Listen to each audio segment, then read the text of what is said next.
হ্যাঁ, মানে আমাদের যে সেকেন্ড পেপারে ওখানে ১ম এ যে অধ্যায়টা আছে ওটা হচ্ছে তাপগতিবিদ্যা, থার্মোডায়নামিক্স। তো ওটা আমরা পড়বো আজকে। ইন্ট্রোডাক্টরি ক্লাস থাকবে।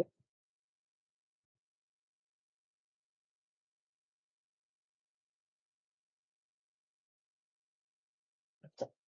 তো থার্মোডায়নামিক্স এ আমরা বোঝাই পারছো যে এই শব্দটা দেখে বোঝা যাচ্ছে যে আমাদেরকে তাপ শক্তি নিয়ে কাজ করতে হবে।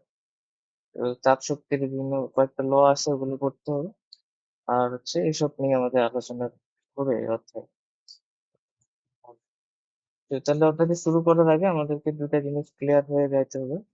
সেটা হচ্ছে যে হিট মানে তাপ এবং হচ্ছে আ টেম্পারেচার এই ২ টার মধ্যে পার্থক্য কি? তো এইটা আমি আসলে ১ম এ জিজ্ঞাসা করে নিই। তোমরা ইনিশিয়াল লেভেলে কতটুকু জানো? বা একটু বলো তো অর্ণব যে হিট আর টেম্পারেচারের মধ্যে পার্থক্য কি?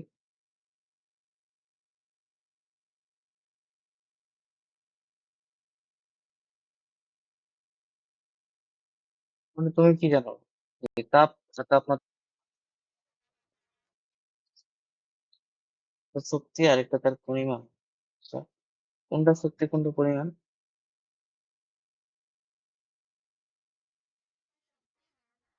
হুম, পরিমাণ। আচ্ছা, ঠিক আছে, ভালো। আ ওরকম না আসলে ব্যাপারটা। ব্যাপারটা হচ্ছে উম হিট হচ্ছে আমাদের হ্যাঁ, হিট এনার্জি ঠিক আছে। তাপ শক্তি। আ এনার্জির একটা ফর্ম হলো হিট। তো একটা বস্তুর মধ্যে আ আমরা হিট আর টেম্পারেচারটাকে এভাবে তুমি চিন্তা করতে পারো এরকম করে যে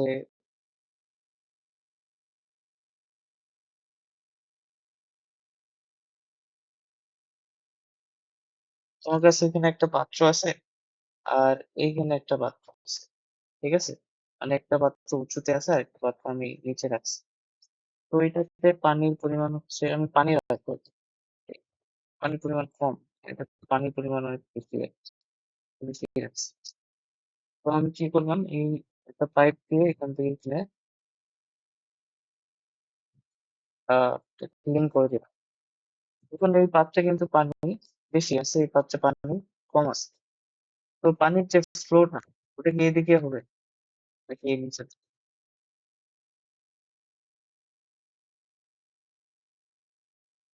অবভিয়াসলি নিচের দিকে হবে। কারণ এটা তোমার পানির পাত্রটা যেটা উপরে আছে ওখান থেকে তো পানি নিচে নামবে, তাই না? এটাই তো স্বাভাবিক। যদিও ওখানে পানি কম আছে, এখানে পানি বেশি আছে। তাও ওটা নিচের দিকে নামবে। তার মানে পানিতে পাত্রতে কত পরিমাণ পানি আছে ওটা ডিপেন্ড করতেছে না। পাত্রটা কত উপরে রাখছো ওই এলিভেশনটা ম্যাটার করতেছে যে এর জন্য আসলে কোথা থেকে কোথায় তোমার পানিটা ট্রান্সফার হবে। তো আমাদের এই যে পানিটা দেখতে পাচ্ছ না? এটা হচ্ছে আমাদের তাপ। হ্যাঁ? এটা জাস্ট অ্যানালজি মানে রূপক অর্থে যে কোন একটা বস্তুর ভিতরে এই পানির পরিমাণটাকে আমরা তাপ বলবো। আর এই যে কত উঁচুতে আছে বা কত নিচুতে আছে ওটাকে আমরা টেম্পারেচার এর সাথে তুলনা করতে পারি। আচ্ছা ধরে নাও তোমার কাছে একটা পুকুর আছে। ওই পুকুরের টেম্পারেচারটা পুকুরে কিন্তু অনেক পানি। ঠিক আছে? আর তাপ আসলে কি? তাপ শক্তি আসলে কোনো কিছু না যে টেম্পারেচার যখন ডিফারেন্স থাকে তখন হচ্ছে আমরা বলি যে এক বস্তু থেকে আরেক বস্তুতে হিটটা ফ্লো। হিটটা আসলে কি? হিটটা আসলে যে বস্তুর ভিতরকার যে কণাগুলো আছে আর না আদর্শ গ্যাসের যে চ্যাপ্টারটা তোমরা পড়ছিলা ওখানে দেখবা যে ওই শক্তির ব্যাপার বলতে থাকে যে অন্তস্থ শক্তি আ ব্যাপার ছিল এরকম। যে অন্তস্থ শক্তি এটা হলো যেকোনো একটা বস্তুর মধ্যে ভিতরকার যে গতি শক্তিগুলো ওগুলা টোটাল ফল্ট। তো আমরা যেটা পড়বো যে টেম্পারেচারটা হলো কোন একটা বস্তুর ভিতরকার গতি শক্তিগুলোর এভারেজ ভ্যালু সেটা হচ্ছে টেম্পারেচার। আর হিটটা হলো টেম্পারেচার ডিফারেন্স থাকলে যেই শক্তিটা এক বস্তু থেকে আরেক বস্তুতে ট্রান্সফার হয় ওটা হচ্ছে হিট। ঠিক আছে? তো এইটা আরকি আমাদের বেসিক ধারণা রাখতে হবে যেটা হিট আর টেম্পারেচার মধ্যে যে পার্থক্যটা আমরা বলতে পারি। ঠিক আছে? তার মানে কি দাঁড়াচ্ছে যে কোন একটা বস্তুর ভিতরে যে ধরে নাও যে আ একটা এরকমও হতে পারে একটা পুকুরের টেম্পারেচার কম অথচ ১ কাপ তোমার কফির টেম্পারেচার বেশি। এরকম হতে পারে না? তোমার কাছে ১ কাপ কফি আছে, ওটার টেম্পারেচার বেশি। অথচ তোমার যে পুকুরটা আছে ওটার টেম্পারেচারটা কম। তো আসলে টেম্পারেচারটা আ ওই মানের উপর ডিপেন্ড করতেছে না। ওইটা ডিপেন্ড করতেছে যে এভারেজ ভ্যালু যে কি পরিমাণ আমার গতি শক্তিগুলোর অ্যাভারেজ ভ্যালু আছে ওটার। যেমন কিনা এই যে এই উদাহরণটার কথা বললাম যে পানির পরিমাণটা ডিপেন্ড করে না, পানিটা কতটুকু উঁচুতে আছে ওটার উপর ডিপেন্ড করছে, এটা স্লো ডিপেন্ড করে। তো আমরা তো এই অধ্যায়ে এইসব আলোচনা হবে না, আমাদের সামনে পড়তে হবে। আচ্ছা, চলে প্রথমে আমাদেরকে যেটা করা লাগবে সেটা হচ্ছে,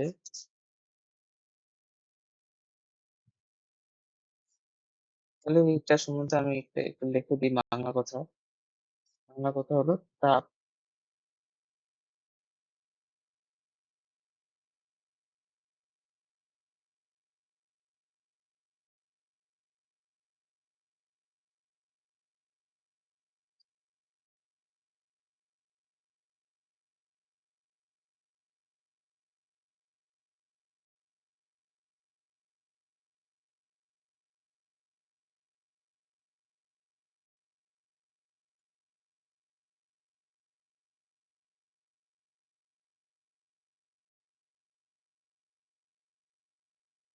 এটা তাপের শক্তি যা এক বস্তু থেকে আরেক বস্তুতে ফ্লো হয়। আর টেম্পারেচারটা হলো এভারেজ।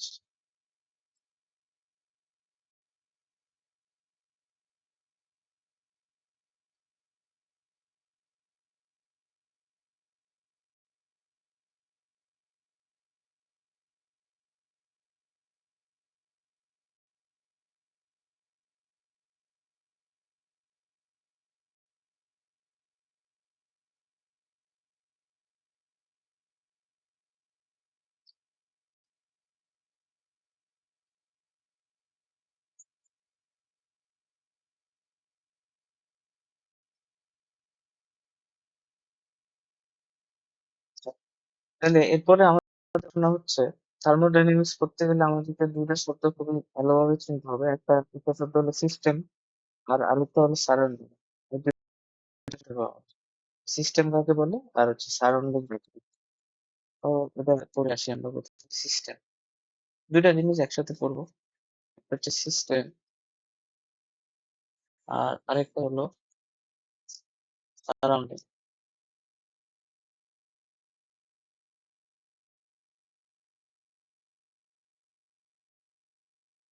সিস্টেম কি? তুমি এরকম চিন্তা করো যে আমাদের চারপাশে যা কিছু আছে ওটা হচ্ছে আমাদের ইউনিভার্স, মানে আমাদের পরিবেশ। যা কিছু আছে তোমার চারপাশে যা কিছু তুমি দেখতে পাচ্ছ। তো তুমি কি করলা, তুমি হচ্ছে সায়েন্সের স্টুডেন্ট। তো তুমি হচ্ছে পার্টিকুলার একটা, আহ, চারপাশে তো অনেক কিছু আছে, তুমি পার্টিকুলার একটা জিনিস তুমি কনসার্নে নিবা যে আমি এইটুকু খালি আমি হিসাবপত্র করব, বাকি কি হচ্ছে আমার এটা দেখার বিষয় না। তো ইউনিভার্সের যেই বিষয়টা আমাদের কনসার্নে থাকবে সেটা হচ্ছে আমাদের সিস্টেম। তো যেটা নিয়ে আমরা কনসার্ন, যেটা নিয়ে আমাদের হিসাব নিকাশ, সেটা হচ্ছে আহ আমাদের কি সিস্টেম। এটা আমরা বলতে the universe that is under concern.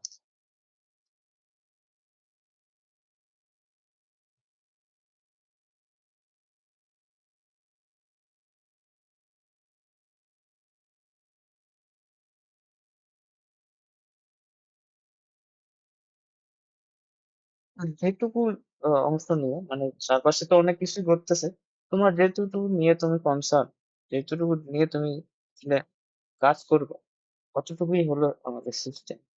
আর ওইটার বাইরে বাইরে যা কিছু আছে সেটা আমাদের সারাউন্ডিং। অর্থাৎ সিস্টেমের বাইরে যা কিছু সেটাই আমাদের সারাউন্ডিং। মানে এটা হচ্ছে আনঅফিসিয়াল সংজ্ঞা। তুমি আমাদের জাস্ট জিনিসটা থিমটা বুঝতে হবে তোমাকে এইটুকু। সিস্টেমের বাইরে যা কিছু আছে সেটাই হচ্ছে আমাদের সারাউন্ডিং।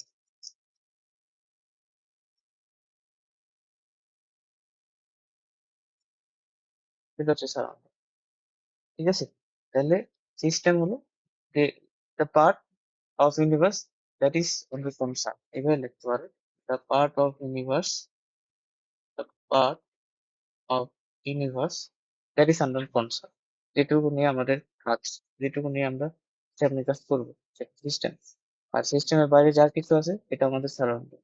এখন এই দুটা যদি তুমি যোগ করে দাও, সিস্টেম যোগ সারাউন্ডিং, ওটা হচ্ছে আমাদের ইউনিভার্স, চারপাশে সবকিছু।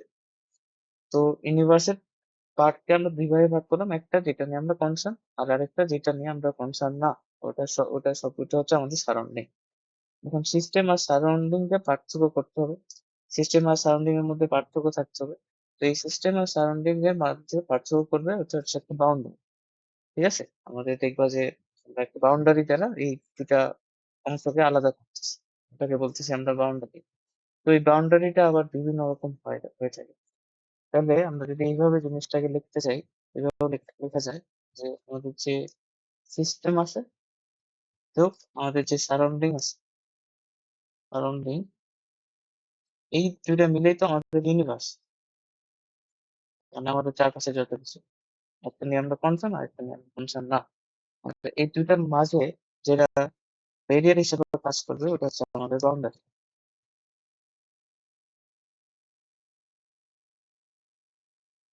ঠিক আছে? এখন এই বাউন্ডারিটা দুই রকম হতে পারে। এক, তুমি একদম বাউন্ডারি দেখতে দেখতে পাচ্ছ যে হ্যাঁ এটা রিয়েল, একদম বাউন্ডারি দেখা যাচ্ছে, আচ্ছা এইটুকু মধ্যে আমি আবদ্ধ করে দিছি বা এইটুকুই আমার সিস্টেম আর বাকিগুলো বাউন্ডারি। আর আরেকটা হচ্ছে বাউন্ডারি নাও থাকতে পারে। তুমি বাউন্ডারি দেখতে পাচ্ছ না, জাস্ট তুমি একটু কনসার্ন। তো এটা রিয়েল হতে পারে, ইমাজিনারিও হতে পারে। এটা একটা। আর কি হতে পারে, এই বাউন্ডারিটা তোমার বিভিন্ন রকম হতে পারে আসলে। আমরা অনেকগুলো প্রকারই বলি এখানে। যে এই বাউন্ডারিটা রিজিড হতে পারে। রিজিড মানে হচ্ছে দৃঢ় টাইপের কিছু, ওই যে সপ্তম কিছু করে আসো রিজিড বডি, দৃঢ় বস্তু টাইপ। এটা ফ্লেক্সিবল। আমাদের এই বাউন্ডারিটা হচ্ছে তোমার কন্ডাক্টিং হতে পারে, ইনসুলেটিংও হতে পারে। কন্ডাক্টিং আর একটা হচ্ছে ইনসুলেটিং। এগুলো মানে হলো, কন্ডাক্টিং মানে হলো পরিবাহী আর ইনসুলেটিং মানে হলো অপরিবাহী। তোমার যে বাউন্ডারিটা দিছো, যেটুকু বাউন্ডারি দিয়ে তুমি সিস্টেমকে আবদ্ধ করে রাখছো, ওটা তোমার অপরিবাহী হতে পারে অথবা পরিবাহীও হতে পারে। অপরিবাহী, পরিবাহী। তো এই দুইটা আরো শব্দ আছে যেগুলো আমরা আমাদের শিখে নিতে হবে। শব্দ দুটো হচ্ছে এরকম, কন্ডাক্টিং অথবা এটাকে বলতে পারো তুমি ডায়াথার্মিক।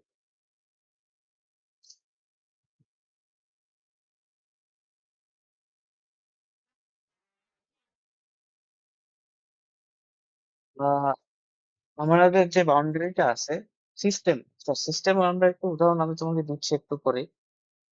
তো আমি কি বললাম, system the part that is under concern সেটা সিস্টেম, আর সারাউন্ডিং হচ্ছে ওটা বাইরে সবকিছু। এখন তোমার যে বাউন্ডারিটা যেটা দিয়ে তুমি সিস্টেমটাকে আবদ্ধ করে রাখবা, আমি যতটুকু নিয়ে আলোচনা করবা, ওইটা এই টাইপের হতে পারে, রিজিড হতে পারে, ফ্লেক্সিবল হতে পারে। ওই বাউন্ডারিটা কন্ডাক্টিং হতে পারে, ওই বাউন্ডারিটা ইনসুলেটিং হতে পারে। ঠিক আছে? এইটুকুই আর কি। আমি একটা উদাহরণ দিয়ে তোর বিষয়টা ক্লিয়ার করতেছি, আপাতত আমি জিনিসগুলো যেগুলো লেখা লাগবে ওগুলো লিখে নিচ্ছি। আর এটাকে অ্যাডিয়াবেটিকও বলতে পারে। এডিয়াব্যাটিক মানে অপরিবাহী। পরিবাহী বলতে, কন্ডাক্টিং বলতে যে তুমি এখানে তোমার যে বাউন্ডারি ভিতর বা বাইরে সেখানে তাপ শক্তি আদান প্রদান হতে পারে। এডিয়াব্যাটিক মানে এখানে তোমার কোনো তাপ শক্তি আদান প্রদান হবে না। এখন আমি জাস্ট একটা উদাহরণ দিই, তাইলেই হয়ে যাচ্ছে। যে ধরে নাও তোমার কাছে এরকম কিছু একটা আছে, এই একটা পাত্র নিছো তুমি, এই পাত্রের ভিতরে তোমার একটা আহ, প্রবাহী টাইপের কোনো একটা বস্তু নিছো এরকম। ঠিক আছে? এইটা এটা হচ্ছে তোমার একটা প্রবাহী টাইপের কোনো একটা বস্তু। তো তোমার এই যে পাত্রের ভিতরে যে বস্তুটা দেখতে পাচ্ছ, পাত্রের ভিতরে যা কিছু আছে এটাই হচ্ছে তোমার সিস্টেম। আর এই পাত্রের বাইরে যা কিছু তুমি দেখবা এটা হচ্ছে তোমার সারাউন্ডিং। ঠিক আছে? আর এই যে মার্ক করা, যে আমি আমার যে এটা এটা আমাদের বাউন্ডারি।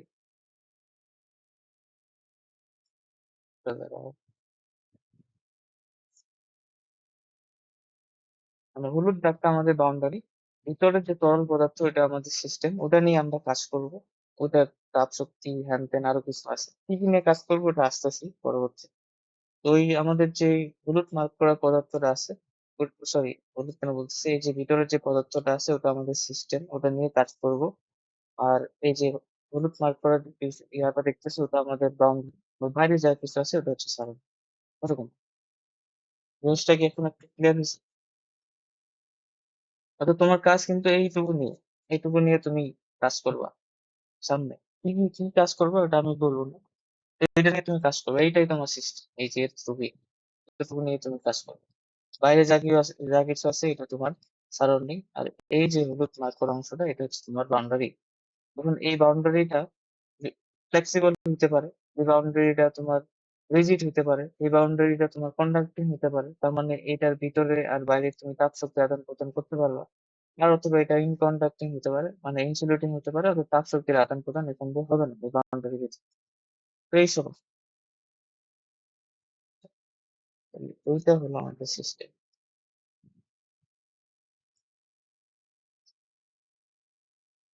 ঠিক আছে।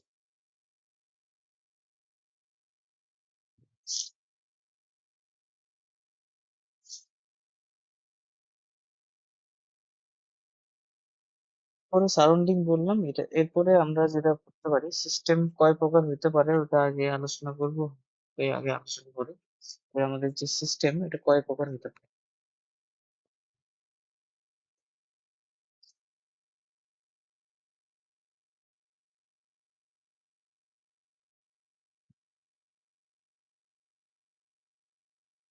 আমার যে সিস্টেমটা আছে ওটা তিন প্রকারের হতে পারে। একটা হচ্ছে ওপেন সিস্টেম, একটা হচ্ছে ক্লোজড মানে বদ্ধ সিস্টেম, একটা হচ্ছে আইসোলেটেড। ওটাকে বলে আইসোলেটেড সিস্টেম।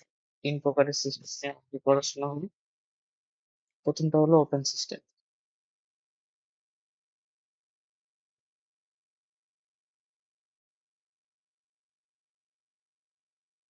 তো ওপেন সিস্টেমে কাকে বলে? তো এইটা আমরা ডিপেন্ড করবো যে আমরা যদি কোনো একটা সিস্টেমের ভিতরে মাস এবং এনার্জি এই দুইটাকে এক্সচেঞ্জ করতে পারি, তাহলে তোমার ওটা হচ্ছে ওপেন সিস্টেম। কিরকম, আমি একটা উদাহরণ দিই। ধরো না, এরকম আছে তোমার কাছে একটা পাত্র। এই পাত্রের মধ্যে তুমি কিছু পদার্থ নিচ্ছ, এরপর এটা হচ্ছে আমাদের মাস, এবং এটা হচ্ছে ওপেন, যে এখানে ওপেন করা। তো এখন ইচ্ছা করলে এখান থেকে তোমার মাছটা মানে তোমার যে পদার্থটা এখান থেকে তুমি বাইরে আসা নেওয়া করতে পারবা, অথবা এখানে ভিতরে তুমি এক্সচেঞ্জ করতে পারো।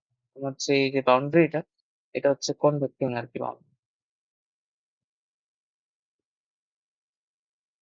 বুঝলে, তুমি চিন্তা করো এটা পানি আছে, পানিতে তুমি যদি চাপ দাও তাহলে পানি কি হবে, ভেপার হয়ে বাইরে চলে যাবে। তার মানে মাছটা এখান থেকে কমে যাইতে পারতেছে। তো এটাই আর কি, যে তোমার যদি সিস্টেমটা মাস এবং এনার্জি দুইটাই এক্সচেঞ্জ করা যায় তাহলে ওটা হচ্ছে open system. Mass and energy both are exchangeable.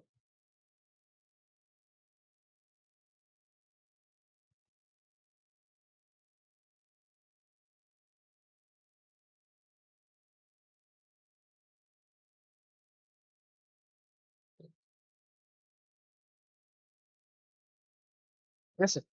অর্থাৎ তোমার সিস্টেমে তুমি মাসটা এবং তোমার যে এনার্জি দুইটাই তোমার ট্রান্সফার হতে পারতেছে, তাহলে এটা হচ্ছে একটা ওপেন সিস্টেম। আরেকটাকে আমরা বলবো ক্লোজ সিস্টেম।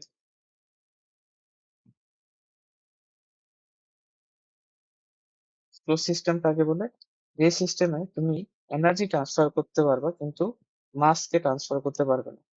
তো ধরো এটা তোমার হচ্ছে একটা বাউন্ডারি, এই বাউন্ডারির ভিতরে তুমি কিছু পদার্থ নিছো, মাছ, কিছু মাছের লেয়ার আছে। এখন এখান থেকে যেহেতু এটা বদ্ধ, এখানে তুমি ভর আদান প্রদান করতে পারবে না, কিন্তু তোমার যে বাউন্ডারিটা এটা আমি বললাম যে কন্ডাক্টিং।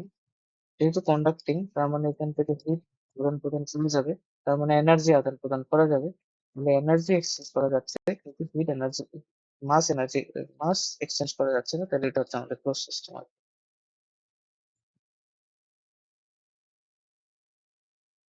এক্সচেঞ্জ করা যাবে কিন্তু হচ্ছে আমরা মাস এক্সচেঞ্জ করতে পারবো না।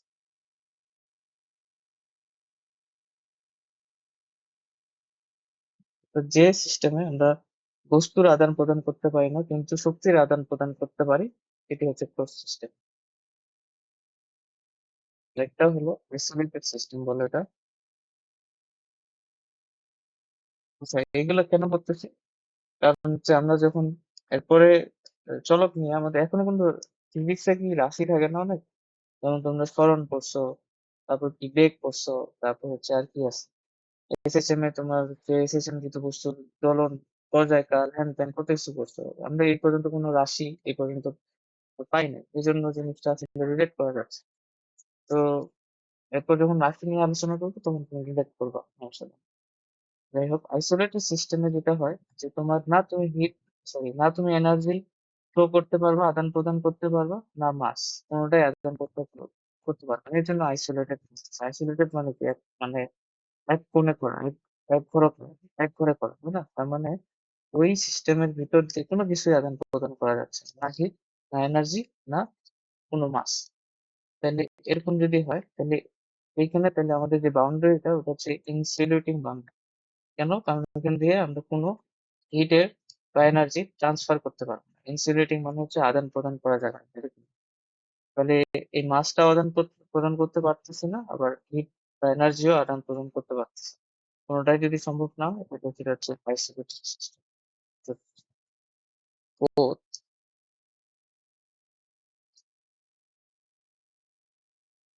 mass and heat are,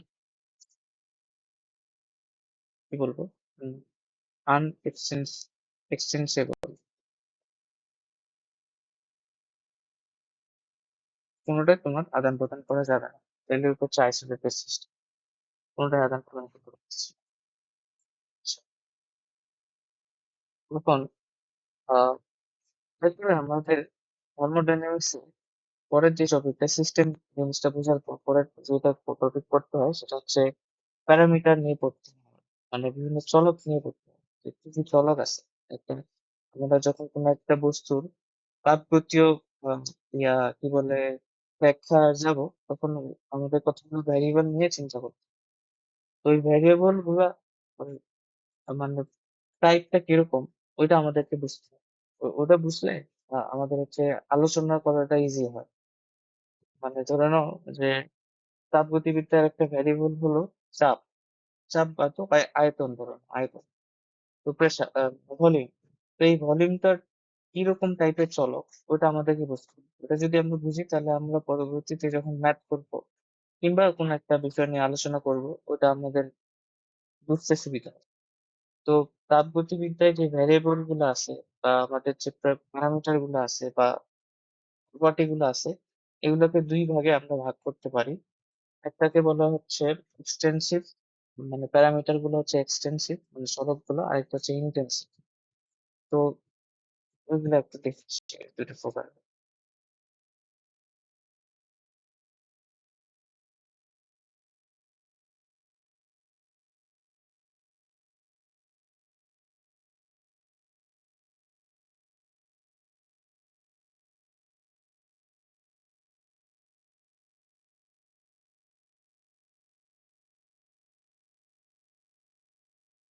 দুই রকম হতে পারে, হচ্ছে আমাদের এক্সটেন্সিভ,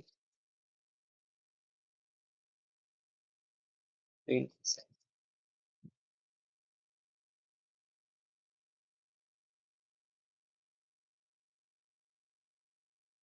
দাদা এখানে হয়েছে কি যে তুমি যে সিস্টেম নিয়ে আলোচনা করতেছো, মানে যে বস্তুটা নিয়ে আলোচনা করব, তো ওইটার তো বিভিন্ন আছে, প্রপার্টি আছে নাকি, যে ওটার একটা ভর আছে, ওটার একটা চাপ আছে, ওটার একটা আয়তন আছে, ওটার একটা টেম্পারেচার আছে।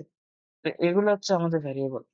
তো এই ভ্যারিয়েবল গুলো দুই রকম হতে পারে, একটা এক্সটেন্সিভ, একটা ইন্টেন্সিভ। এখন এক্সটেন্সিভ বলতে আসলে কি বোঝায় আর ইন্টেন্সিভ বলতে কি বোঝায় ওটা আমি বলে দিচ্ছি।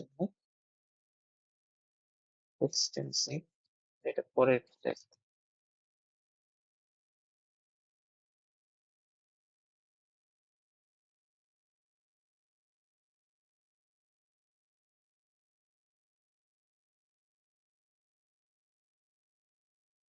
যে এক্সটেন্সিভ মানে যে প্যারামিটার গুলা বা ভ্যারিয়েবল গুলা তোমার কিসের উপর ডিপেন্ড করবে, অ্যামাউন্ট অফ ম্যাটার।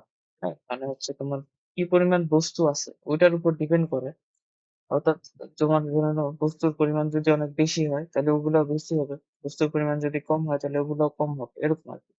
তো যে সকল প্যারামিটার বা ভ্যারিয়েবল বস্তুর পরিমাণের উপর ডিপেন্ড করতেছে সেগুলো হচ্ছে আমাদের এক্সটেন্সিভ।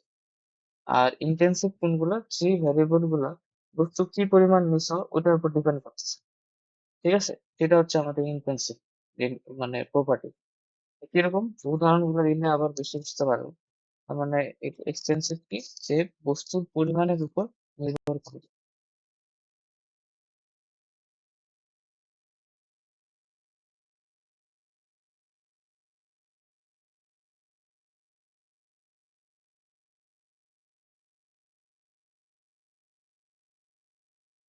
আর এরা বস্তু কি পরিমাণ নিচ্ছে ওইটার উপর নির্ভর করতেছে। বস্তুর পরিমাণের উপর নির্ভর করবে না।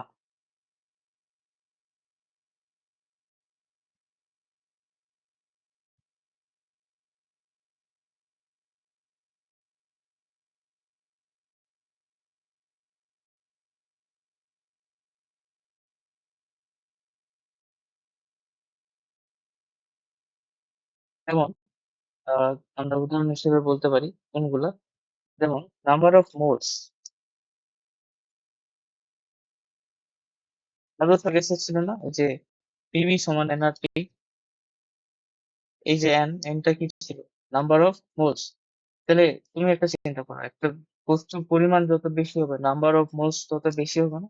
স্বাভাবিকভাবে নাম্বার অফ মোলস তত বেশি হবে। তার মানে নাম্বার অফ মোলসটা বস্তুর পরিমাণের উপর নির্ভর করতেছে। বস্তুর পরিমাণ কম নিলে নাম্বার অফ মোলস কম হবে, বস্তুর পরিমাণ বেশি নিলে নাম্বার অফ মোলস বেশি হবে। তার মানে এটা একটা এক্সটেন্সিভ প্রপার্টি যেটা বস্তুর পরিমাণের উপর নির্ভর করছে। তারপর হচ্ছে ভলিউম, আয়তন। স্বাভাবিক কথা যে তুমি যত বেশি পরিমাণ বস্তু নিবে তত তোমার ভলিউম বা আয়তন বাড়বে। তো ভলিউম যে রাশিটা আছে ওটা বস্তুর পরিমাণের উপর নির্ভর করতেছে। তারপর হচ্ছে ভর, মাস। এটা তো খুবই obvious যে বস্তু যত বেশি হবে তোমার তোমার হচ্ছে ওইটার ভরও তত বেশি হবে। আর কি আছে? এনার্জি, শক্তি। বস্তুর পরিমাণ যত বেশি হবে ওই বস্তুর মধ্যে শক্তিও তত বেশি পাবো। তো এইগুলো সব হচ্ছে আমাদের এক্সটেন্সিভ প্রপার্টি। ইন্টেন্সিভ প্রপার্টি কোনগুলো? যেমন হচ্ছে এগুলা ধরুন প্রথমটা হচ্ছে ডেনসিটি। ডেনসিটি মানে হচ্ছে আমাদের ঘনত্ব। এখন তুমি আহ ইয়াতে যাও, মানে কোনে কোনে তোমার পানিতে যে তুমি বোতল আছে ওখানকার তুমি পানির ঘনত্ব মাপো, অথবা তুমি পুকুরে যায় পানির ঘনত্ব মাপো, প্রায় সেম হবে। পানির ঘনত্বটা কি পরিমাণ পানি নেওয়া হয়েছে ওটার উপর ডিপেন্ড করছে। পানির ঘনত্ব এমন একটা ইয়া মানে রাশি যেটা হচ্ছে তোমার বস্তুর পরিমাণের উপর নির্ভর করে না। তার মানে ডেনসিটি হচ্ছে আমাদের ইন্টেন্সিভ একটা property। তারপর হচ্ছে আর কি বলা যায়, স্পেসিফিক হিট মানে আপেক্ষিক তাপ। এটা যদিও আমরা সামনে পড়বো, তো এইটাও একটা ইন্টেন্স প্রোফাইল। বা তোমরা ওই যে তুমি তো ওইটা পড়োনি, যাই নাইন টেনে তো বোধহয় পড়ে আসছো কি, আপেক্ষিক রোধ বলে একটা কনসেপ্ট ছিল, আপেক্ষিক রোধ। তো ওইটাও একটা ইন্টেন্সিভ প্রপার্টি। কারণ আপেক্ষিক রোধটা বস্তুর ইয়ার উপর নির্ভর করে না, কি পরিমাণ বস্তু নিচ্ছে ওইটার উপর নির্ভর করে না, ওটা জাস্ট উপাদানের উপর নির্ভর করে এরকম। আর কি আছে? আর হচ্ছে টেম্পারেচার। এই যে টেম্পারেচার, এটা বস্তু কি পরিমাণ আছে, কত কত পরিমাণ আছে ওটার উপর ডিপেন্ড করে না, এটা হচ্ছে অ্যাভারেজের উপর নির্ভর করে। যেমন একটা পুকুরের তাপমাত্রা, একটা পুকুরের পানির তাপমাত্রা একটা হচ্ছে এক কাপ তোমার কফির তাপমাত্রার চেয়ে কমে যাবে। কারণ ওই পরিমাণের উপর তো টেম্পারেচার ডিপেন্ড করতেছে। তো টেম্পারেচার ওরকম একটা ইন্টেন্সিভ প্রপার্টি। আর কি হতে পারে? আর হচ্ছে মোল ফ্র্যাকশন নামে একটা ইয়ে আছে, চলক আছে। এটা পড়বা সামনে কেমিস্ট্রিতে, সেকেন্ড পেপারে তো সামনে শুরু করবা, ওই যে দেখবা যে এখানে মোল ফ্র্যাকশন আছে, মোল গণনা আছে নামে একটা কনসেপ্ট। তারপর হলো, এটা আমরা নাইন টেনে পড়ছি, তোমরা সামনেও পড়বা। মোলারিটি নামে একটা ইয়ে আছে, মোলারিটি বলে। এটাও আবার এই কি পরিমাণ বস্তু নিচ্ছে ওটার উপর নির্ভর করে। তারপর হচ্ছে কোনো একটা বস্তুর কনসেন্ট্রেশন। এগুলো সব বস্তুর পরিমাণের উপর নির্ভর করতেছে। তাহলে একটা ইন্টেন্সিভ প্রপার্টি, একটা ইন্টেন্সিভ। তার মানে এগুলো আমাদের একটু জানতে হচ্ছে, বুঝছো? মানে না জানলে আমরা আর কি জিনিসগুলো সহজে ব্যাখ্যা করতে পারবো না। যে এটা গেল ইন্টেন্সিভ গেল। এরপরে আমাদের কি করতে হবে? এরপরে পড়তে হবে, খুবই ইম্পর্টেন্ট এই অধ্যায়গুলা, এই অধ্যায়টা যেই কয়েকটা বস্তু নিয়ে আমরা কাজ করব এগুলাকে বলা হচ্ছে বাংলাতে তাপগতীয় স্থানাঙ্ক।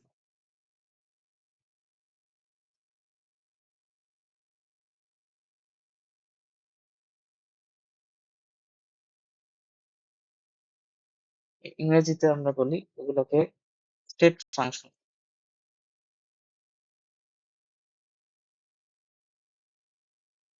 বা স্টেট ভ্যারিয়েবল।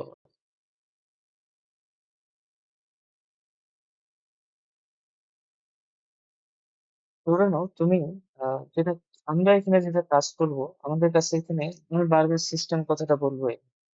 সিস্টেম আছে মানে মানে এক পাত্রে তুমি একটা নিছো, তুমি একটা কফি নিছো, ওইটাই তোমার সিস্টেম। ওইটা নিয়ে তুমি আলোচনা মানে তোমার আলোচনা ওটা নিয়ে তুমি সবকিছু হিসাব নিকাশ করবা।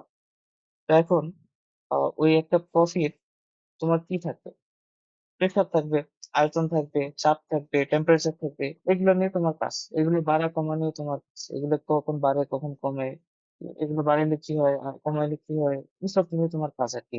তাপগতি মানে এই থার্মোডাইনামিক্স সেগুলো নিয়ে কাজ। মানে ধরে নাও এটা এইভাবে চিন্তা করো যে আমরা যখন গতিবিদ্যা পড়তেছি, গতিবিদ্যা কি ছিল?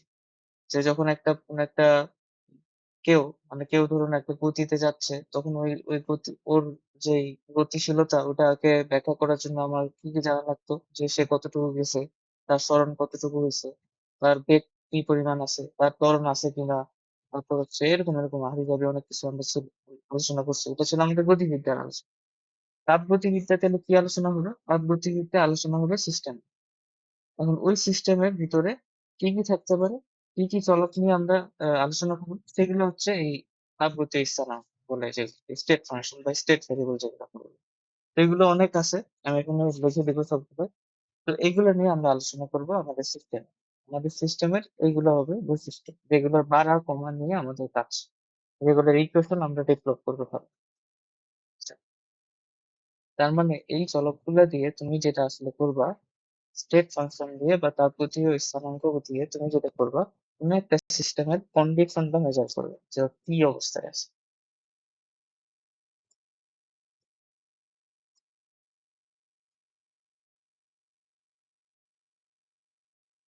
কন্ডিশন মেজার করবে,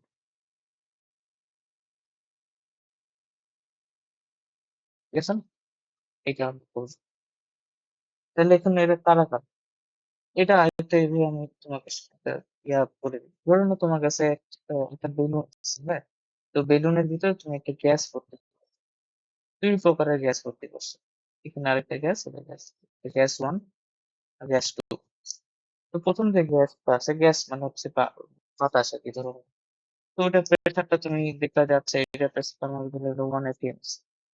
তারপর ওটা টেম্পারেচারটা মাপে দেখলাম, ওটা দেখলাম যে আচ্ছা 37 ডিগ্রি 27 ডিগ্রি সেলসিয়াস।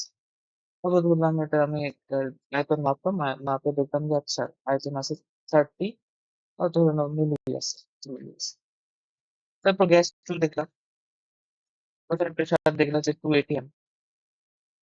তারপর হচ্ছে টেম্পারেচার যেটা এখানে 20 ডিগ্রি সেলসিয়াস। তারপর হচ্ছে এখানে ভলিউম দেখলাম 40 ml।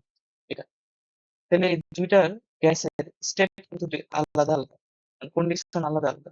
এটার প্রেসার ওটার প্রেসার পার্থক্য আছে, ওটার টেম্পারেচার পার্থক্য আছে।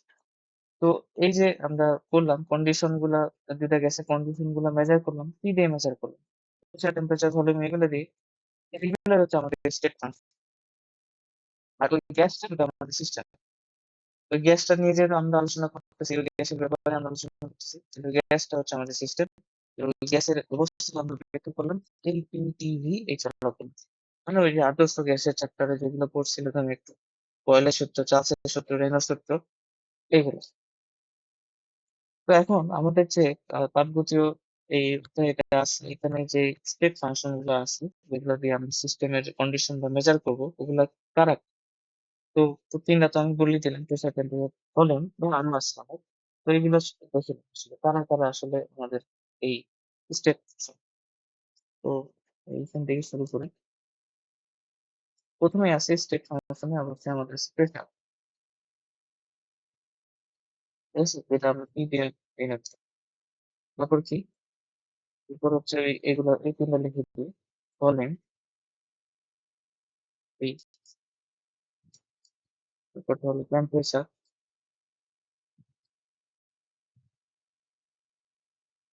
এই আর কি আছে, নাম্বার অফ মোলস, এটাও একটা আমাদের স্টেট ফাংশন, যেটা দিয়ে আমরা কোনো একটা সিস্টেমের অবস্থা জানতে পারি, যে নাম্বার অফ মোলস এর এত এইভাবে। তারপর কি, তারপর হচ্ছে, আচ্ছা এই কথাটা, ইন্টারনাল এনার্জি, এটা আছে।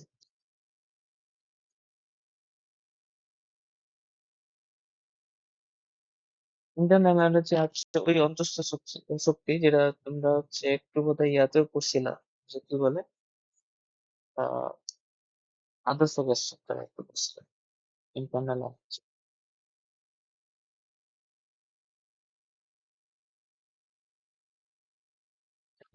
Number of moles, internal energy, তারপর হচ্ছে আরেকটা আমাদের তাপগতীয় চালক হচ্ছে এনথালপি, সরি এনথালপি না, এনট্রপি বলে এটাকে।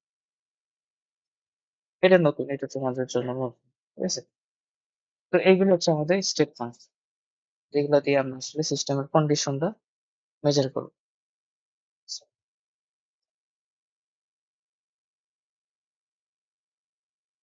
তো এবার আমাদের স্টেট ফাংশন কারা কারা ওটা যদি জানা নেই, তাহলে আমাদেরকে আহ একটা স্টেট ফাংশন গুলোর একটা বৈশিষ্ট্য আছে, সেটা জানতে হবে। স্টেট ফাংশন গুলোর একটা বৈশিষ্ট্য আছে, তো কেন এদেরকে স্টেট ফাংশন বলে, এটা আর কি আমাদেরকে জানতে, state why they are state function. তো এটার কারণ হচ্ছে,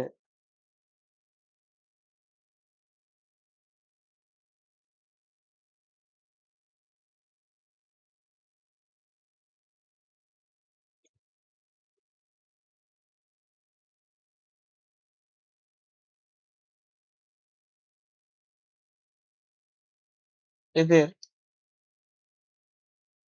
চেঞ্জ বা পরিবর্তন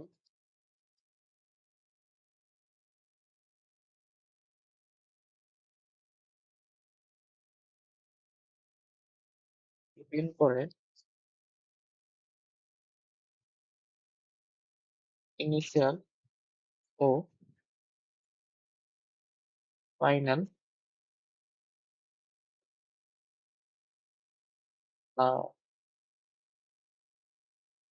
লেখা আছে, এদের চেঞ্জ বা পরিবর্তন ডিপেন্ড করে ইনিশিয়াল ও ফাইনাল স্টেটের উপর,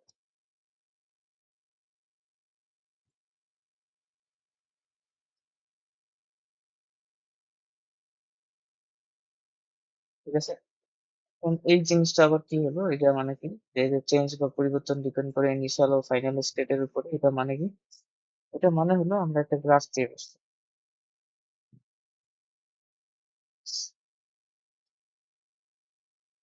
এটা ধরুন প্রেসার, প্রেসার এ পাশে আমি প্লট করছি, আর এ পাশে আমি ভলিউমকে প্লট করছি, ঠিক আছে? এখন আহ প্রথম অবস্থায় কোনো একটা গ্যাস আছে তোমার কাছে, তুমি একটা এই ইয়া আবদ্ধ স্থানে তোমার কাছে কিছু গ্যাস আছে, ঠিক আছে? এই অবস্থায় তুমি, তোমার তোমার ঘড়িতে ধরো না এখন বাজে হচ্ছে 5টা 10, 5টা 10 বাজে। তো 5টা 10 বাজে তুমি এই গ্যাসটার কি করলা, প্রেসার আর ভলিউম মাপলা। তুমি ধরে নাও ভলিউম পাইলা এতটুকু, এখান থেকে এতটুকু, আর প্রেসার পেলে এখান থেকে এতটুকু। তো এটা তুমি গ্রাফে প্লট করলে, ঠিক আছে? তো এরপরে কিছুক্ষণ পরে তুমি এখানে কি করলা, তোমার টেম্পারেচার চেঞ্জ করলা, ধরো টেম্পারেচার চেঞ্জ করে বা অন্য কিছু পরিবর্তন করে চাপ দিয়ে, এরপরে 5টা 10 এ তুমি মেজার করছিলে এই অবস্থা, 5টা 10 এ তুমি মাপছো P1 V1 এইভাবে। এরপর যখন 5টা 15 বাজ, এখানে যদি কিছু চেঞ্জ আসলো, তুমি কিছু চেঞ্জ করলে বাইরে থেকে, তো তখন তুমি আবার এটার প্রেসার আর ভলিউম মাপা। তো তখন তুমি প্রেসার আর ভলিউম মাপে যেটা দেখছো, যে ধরে নাও এত পাইছে, এটা পাইছে ভিপি, আর এটা পাইছে টুলটা পাইছে প্রথমে V1, তারপর P1, তারপর তুমি এটা পেলা P2, তারপর তুমি P, এটা পাই। তো তুমি যখন চেঞ্জটা মাপতে যাচ্ছ, যে আসলে প্রেসারে আমার কতটুকু চেঞ্জ হলো, ঠিক আছে? আর আর তারপর হচ্ছে ভলিউমে আমার কত চেঞ্জ হলো, এটা মাপতে যাচ্ছ। তাইলে তোমার মাঝে কি করছো, মানে ওই 5টা 10 আর 5টা 15-তে তুমি রিডিং নিছো। তো এই 5 মিনিটে তুমি কি করছো, ওইটা তোমার ডিপেন্ড করতেছে। 5 মিনিটে তুমি ওইটা টেম্পারেচার বাড়িয়েছো নাকি টেম্পারেচার কমাইছো, কিভাবে কি করছো, কি পরিবর্তন করছো ওইটা তোমার দেখার কোনো বিষয় নাই। তোমার খালি দেখতে হবে শুরুতে কত ছিল আর শেষে কত আছে। ইনিশিয়ালি কত আর ফাইনালি কত। তো ইনিশিয়ালি তুমি মাপছিলে P1, ফাইনালি তুমি মাপছো P2, তাহলে তোমার যে পরিবর্তনটা তুমি ডেল পি সেটা পাবা ইনিশিয়াল থেকে ফাইনাল বিয়োগ করে। এটাই তোমার পরিবর্তন। কি বলবো, ফাইনাল থেকে ইনিশিয়াল বিয়োগ করে, সরি, পরিবর্তন দাম ফাইনাল থেকে ইনিশিয়াল করি, P2 থেকে P1 বিয়োগ করলে এটাই তোমার পরিবর্তন। ভলিউমের ক্ষেত্রে তাই, এখানে তুমি ভলিউমের পরিবর্তন মেজার করবা, ফাইনাল অবস্থায় হচ্ছে তুমি দেখবা যে কত পাইছো V2, আর ইনিশিয়ালি কত ছিল ওটা বিয়োগ করলে তুমি ডেল ভি এর পরিমাণটা পাই। অর্থাৎ তুমি কিভাবে পরিবর্তনটা হয়েছে ওটা তোমার কনসার্ন, ওটা দরকার, দেখার দরকার নেই। তুমি জাস্ট ফাইনাল আর ইনিশিয়াল স্টেপ দেখে তুমি পরিবর্তনটা করতে পারো। তো এই জন্য আমরা এই যে এই ভ্যারিয়েবল স্টেট ফাংশনের যে ভ্যারিয়েবল গুলো লেখছি, লেখছি ছয়টা, এগুলো হচ্ছে এরকম যে এগুলো ডিপেন্ড করতেছে ইনিশিয়াল আর ফাইনালের। আমাদের যদি কোনোদিন এগুলো চেঞ্জ জানতে হয় তাহলে আমরা জাস্ট ইনিশিয়াল আর ফাইনাল স্টেট দিয়ে আমরা এই চেঞ্জটা বলতাম। মাঝে কি হচ্ছে ওটা আমাদের দেখতে বিষয়। তো এই জন্য এটাকে এইভাবে বলে যে কেউ একজন এই পথে এই এই এই পয়েন্টে আসছে। শুরুতে ধরে নাও সে এখানে ছিল, এই পয়েন্টে ছিল। তো সে এইভাবে করে ফেলছে। কেউ একজন আছে যে সে এই পথে যায়নি, সে অন্য পথে যায় এখানে আসছে, এখানে আসছে। ঠিক আছে? এবার তুমি ধরো না এখানে একটা পিঁপড়া আছে তোমার কাছে। এই পিঁপড়াটাকে তুমি এখানে ছেড়ে দিছো। সেই এই লাল পথ অতিক্রম করে আরেকজন আসছে এই হলুদ পথ অতিক্রম। তো কে কিভাবে আসছে এটা আমার দেখার বিষয় নয়। আমার জাস্ট দেখতে হবে যে সে প্রথমে কোথায় ছিল, শেষে কোথায় আছে। একটা ফলনের মতো। সে প্রথমে কোথায় ছিল, শেষে কোথায় আছে। এই দুইটা বিয়োগ করলে আমরা এই এদের চেঞ্জটা মেজার করতে পারি। এদের চেঞ্জটা কিভাবে হচ্ছে ওটা আমার দেখার বিষয়। তো এটা কথা একটু খেয়াল রাখো। ঠিক আছে? এটা গেল আমাদের স্টেট ফাংশনের ব্যাপার। তাহলে এরকম কোন চলক আছে কিনা যেটা কিনা পথের উপর ডিপেন্ড করতেছে, কিভাবে চেঞ্জটা হয়েছে ওটার উপর ডিপেন্ড করতেছে, হ্যাঁ এরকম একটা চলক আছে। এই দুইটা চলক হলো একটা হচ্ছে হিট আর একটা হচ্ছে ওয়ার্ক। একটা হচ্ছে তোমার তাপ শক্তি, আরেকটা হলো তোমার কাজ। এই যে ওয়ার্ক করছিল, কাজ অর্থাৎ যে ওয়ার্ক করছিল ওটাও তো একটা রাশি। তো ওইটা কিন্তু আবার কিভাবে করতেছে ওটার উপর ডিপেন্ড করতেছে। তাহলে এটা একটু দেখে নাও। হিট আর তাপ এবং কাজ স্টেট ফাংশন না, এদের যে পরিবর্তনটা এটা পথের উপর ডিপেন্ড করে। তাপ ও কাজ এরা স্টেট ফাংশন না, এদের পরিবর্তন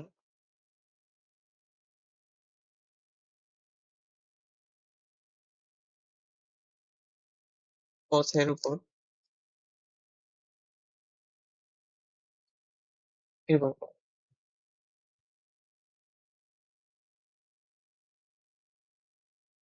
এটা অর্থাৎ তাপ এবং কাজের যদি আমি পরিবর্তন কোনোদিন জানতে চাই তাহলে আমাকে পুরো প্রসেসটা জানতে হবে যে কিভাবে পরিবর্তনটা হয়েছে। ঠিক আছে? এদের পরিবর্তনটা তাহলে ওইভাবে আমাকে মেজার করতে হবে। কারণ এরা স্টেট ফাংশন, স্টেট ফাংশন গুলোর ক্ষেত্রে শুধু ফাইনাল আর ইনিশিয়াল অবস্থা উপর ডিপেন্ড করবে।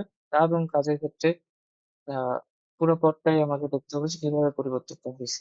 তাহলে আমরা আবার পরিবর্তনটা ভুল আসবে যদি এটা না করি। তো এই জন্য তাপ এবং কাজকে আমরা যেটা বলি, তাপ এবং কাজ এগুলোও তো একটা ভ্যারিয়েবল, এগুলোকে বলা হয় পাথ ফাংশন। কারণ এদের যে পরিবর্তনটা এটা কোন পথে হচ্ছে, কিভাবে হচ্ছে ওটার উপর ডিপেন্ড।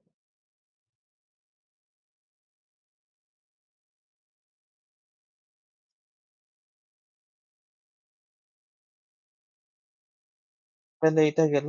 এরপরে আমাদের যে আহ, আলোচনা আছে এটা হচ্ছে অন্তঃস্থ শক্তি নিয়ে একটু আলোচনা করা লাগবে আমাকে। ওটা নিয়ে আলোচনা করি। অন্তঃস্থ শক্তি আমরা একটা স্টেট ফাংশন বলছিলাম। এটা হচ্ছে একটা স্টেট ফাংশন, এটা পরিবর্তনটা আমাদের ইনিশিয়াল এবং ফাইনাল অবস্থার উপর নির্ভর করে। সরি, এক্সটার্নাল কেন, ইন্টারনাল এনার্জি।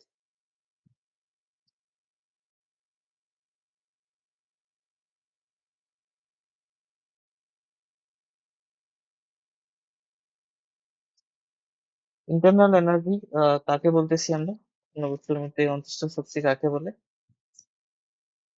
বলতে পারবা? অন্তঃস্থ শক্তি কাকে বলে?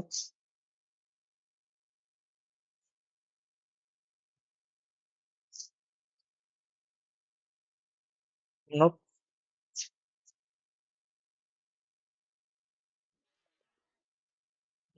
আচ্ছা। অন্তঃস্থ শক্তি হচ্ছে আমরা মূলত অন্তঃস্থ শক্তি মেজার করি কোনো একটা গ্যাসিয়াস সিস্টেমের জন্য। গ্যাসিয়াস মানে তোমার যে বস্তুটা নিয়ে তুমি আলোচনা করবে ওটা হচ্ছে গ্যাস হবে, গ্যাসীয় হবে। তো ওই গ্যাসীয় বস্তুটার যে কণাগুলো আছে, মানে একটা গ্যাস মানে অনেক ছোট ছোট কণা আছে, ওই কণাগুলোর যে রৈখিক গতি আছে, ঘূর্ণন গতি আছে, স্পন্দন গতি আছে, সেগুলোর কারণে যে শক্তিটা সঞ্চিত হয় সেটা হচ্ছে ওই বস্তুটার, ওই গ্যাসটার অন্তঃস্থ শক্তি। ঠিক আছে? তাহলে এটা এভাবে বলতে পারো যে গ্যাসের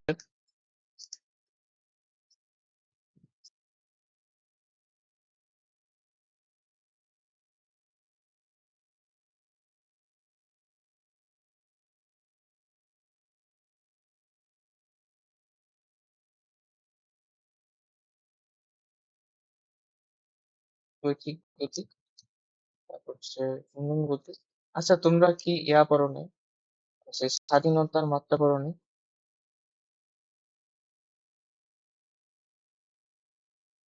পড়া হয়েছে এটা, ওই টপিকটা?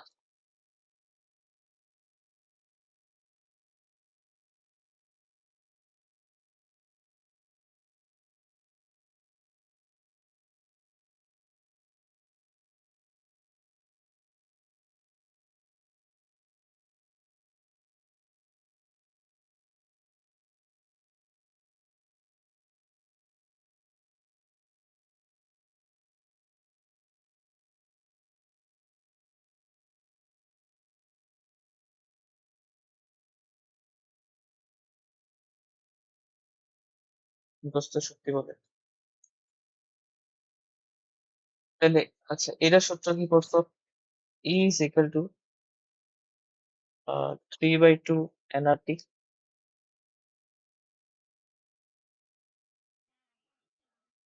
হুম, yes। এইখানে যে ইটা আমরা বলি এটা আমাদের অন্তঃস্থ শক্তি। তো আমরা এখানে যেটা বলবো অন্তঃস্থ শক্তি কেন বলতেছি, কারণ এটা আমাদের দরকার।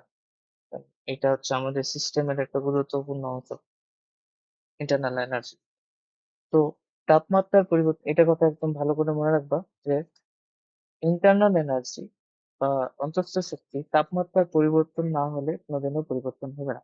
তাপমাত্রার পরিবর্তন না হলে অন্তঃস্থ শক্তির পরিবর্তন হবে না। লিখে নাও এটা। তাপমাত্রার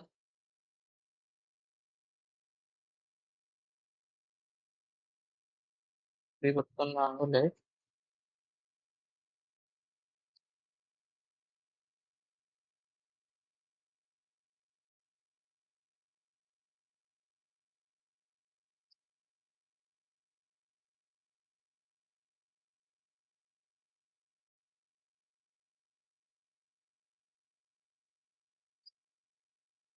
তাপমাত্রা পরিবর্তন না হলে তোমার অন্তঃস্থ শক্তির পরিবর্তন হবে না। তাপমাত্রা যতক্ষণ পর্যন্ত না চেঞ্জ হচ্ছে তোমার অন্তঃস্থ শক্তি কোনো একটা বস্তুর ভিতরে ফিক্স থাকবে, যেটা আছে ওটা থাকবে। যেমন আমরা কি সূত্র পড়ছিলাম, ইভি সমান 2/3 ই, এরকম একটা ছিল একটা সূত্র দশকের। ওখান থেকে আমরা ই ইজ ইকুয়াল টু বলছিলাম যে 3/2 পিভি, তারপর হলো ই ইজ ইকুয়াল টু আমরা বলছিলাম 3/2 পিভি ইকুয়াল টু আমরা বলছিলাম এনআরটি। তো এখানে তুমি থ্রি, ধরুন কোনো একটা বস্তুর তোমার আর তো মোলার গ্যাস ধ্রুবক, আর এন হচ্ছে কোনো একটা বস্তুর হচ্ছে নাম্বার অফ মোলস। এখন ধরে নাও ওই বস্তুর নাম্বার অফ মোলস ফিক্স রাখছো তুমি, তাহলে এই ইটা, এই যে এনার্জিটা আছে এটা হচ্ছে আমাদের ইন্টারনাল এনার্জি। মূলত এটা কার উপর ডিপেন্ড করতেছে? ই সমানুপাতিক টি হচ্ছে। তাহলে এই যে এটা, তো ই চেঞ্জ করলে তোমার ইন্টারনাল এনার্জি চেঞ্জ হবে, নাহলে চেঞ্জ হবে না। এটা একটা ছিল আমাদের ইন্টারনাল এনার্জির ব্যাপার। তো এটা একটা। আর আরেকটা আছে যে, এটাও লিখে নাও, যে কোনো বস্তুর ভিতরে যদি আমি তাপ দিই, তাপ দিলে ধরুন একটা বস্তু আছে তুমি তাপ দিছো। তাপ কি? শক্তি তো নাকি? তাপ দিলে এখন একটা বস্তুর ভিতর যখন তুমি তাপ দিছো, তার মানে তো ওই বস্তুর ভিতরের যে রৈখিক মানে কণাগুলো আছে ওগুলোর কি গতিশক্তিটা বাড়ে যাবে না? ওটা বেশি আহ কি বলে মানে ওদের যে নড়াচড়াটা আছে ওটা বেশি বাড়বে। আর অর্থাৎ গতিশক্তিটা বাড়তেছে। আর এই রৈখিক গতি, ঘূর্ণন গতি আর স্পন্দন গতিটাকেই তো আমরা ইন্টারনাল এনার্জি বলতেছি। তার মানে তাপ দিলে কোনো একটা বস্তু অন্তঃস্থ শক্তি বাড়ে।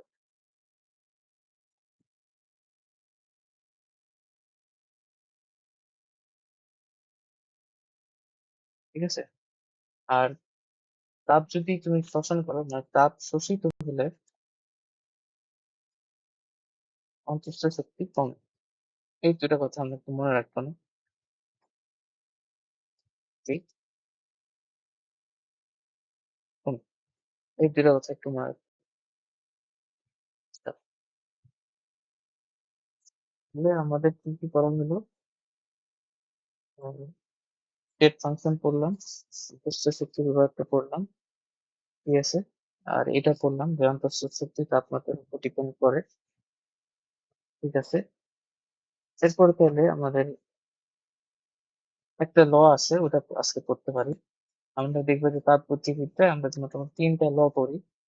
একটাকে বলে তাপগতিবিদ্যার প্রথম সূত্র, একটাকে বলে একটা হলো জিরোথ ল, শূন্যতম সূত্র, একটা হচ্ছে প্রথম সূত্র, একটা হচ্ছে দ্বিতীয় সূত্র। তো জিরোথ লটা হচ্ছে এরকম বলে, এটাও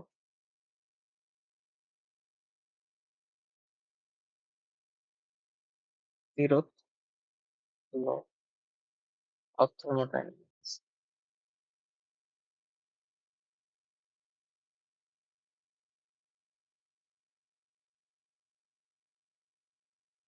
জিরোথ ল অফ থার্মোডাইনামিক্স এটা কি বলতেছে?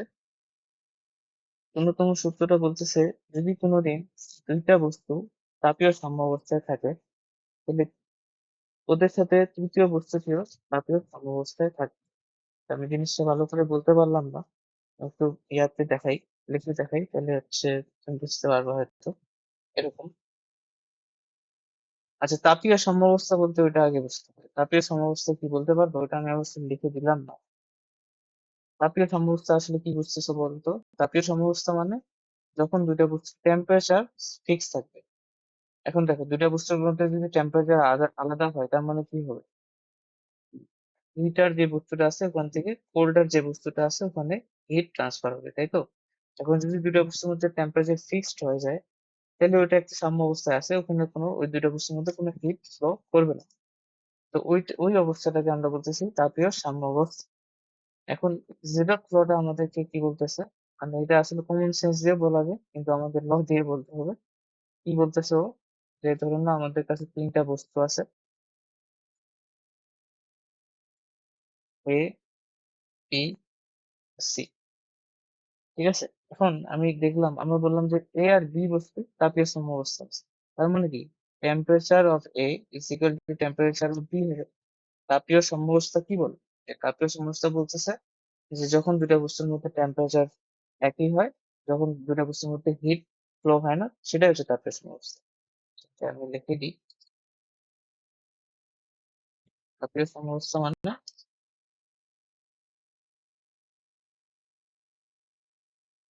বা নো ফ্লো অফ হিট, ঠিক আছে?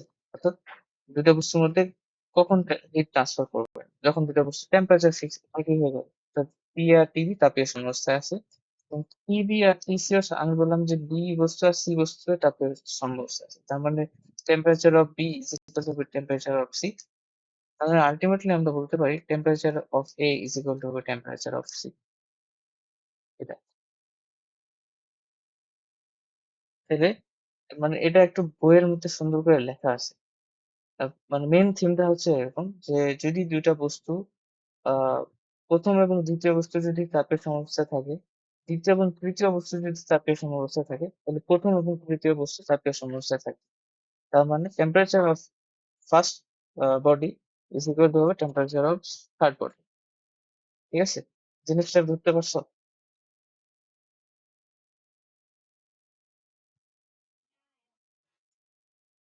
ঠিক আছে? এটা একটু আ মানে আমি যেটা মুখে বললাম ওটা লিখতে পারো যে ১ম এবং ২য় বস্তু যদি চাপের সমস্যা থাকে, ২য় এবং ৩য় বস্তু যদি চাপের সমস্যা থাকে, তাহলে ১ম এবং ৩য় বস্তু চাপের সমস্যা থাকবে। অর্থাৎ ১ম এবং কারোর মধ্যে কোনো হিট শো করবে না। সবারই টেম্পারেচার আসলে ফিক্সড হবে। ঠিক আছে? আর এটাকে আমরা বলতে পারি যে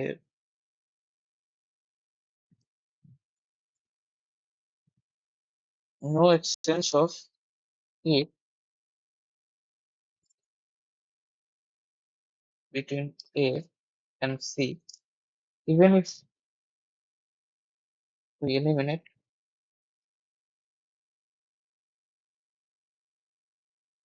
P of A, তাই না? এটাই তো হওয়ার কথা।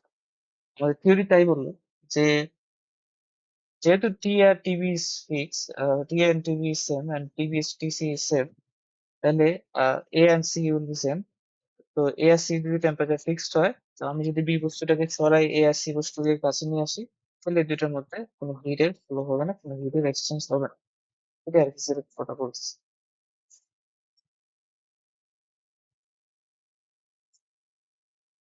এরপরে আমাদের মানে একটু কাজ করার ব্যাপারটা একটু বুঝতে হবে। যে আমরা দেখবা যে এটা নিয়ে বহুত আলোচনা করব।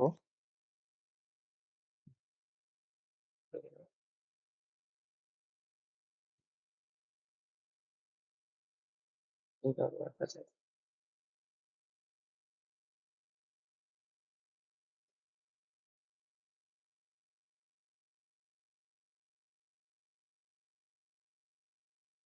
এভাবে টাইপের কিছু আছে।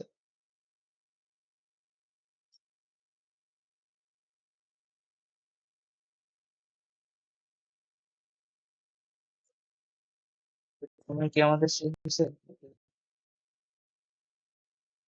আমি আরেকটু কিছু তোমার কাছে জানতে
আচ্ছা, এবার হচ্ছে আমাদের একটু কোনো একটা বস্তুর উপর কাজ যদি আমি করতে চাই, আমাদের যে আমরা আসলে কিরকম ভাবে জিনিসগুলা মানে কাজ কাজ হিসাব করা।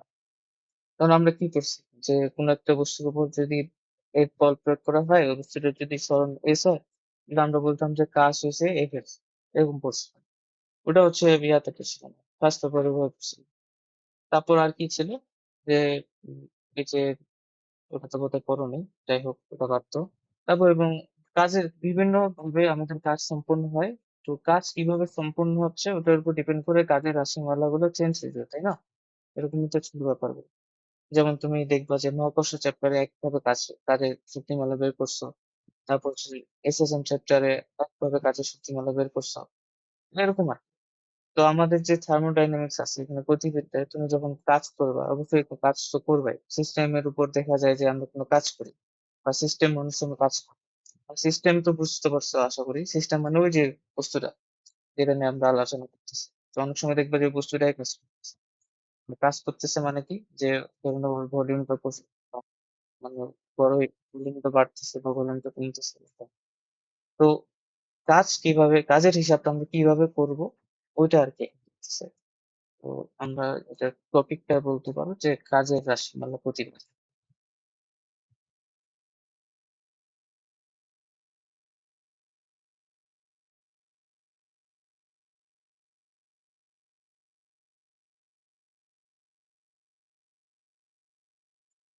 আমাদের যে বেশিরভাগ সিস্টেম গুলো থাকে ওখানে আমরা কি করি, আমরা একটা পাত্র নিই, ওখানে আমরা একটা বস্তুকে রাখি এবং আমাদের পাত্রটা ওটা হচ্ছে আসলে একটা পিস্টন যুক্ত পাত্র।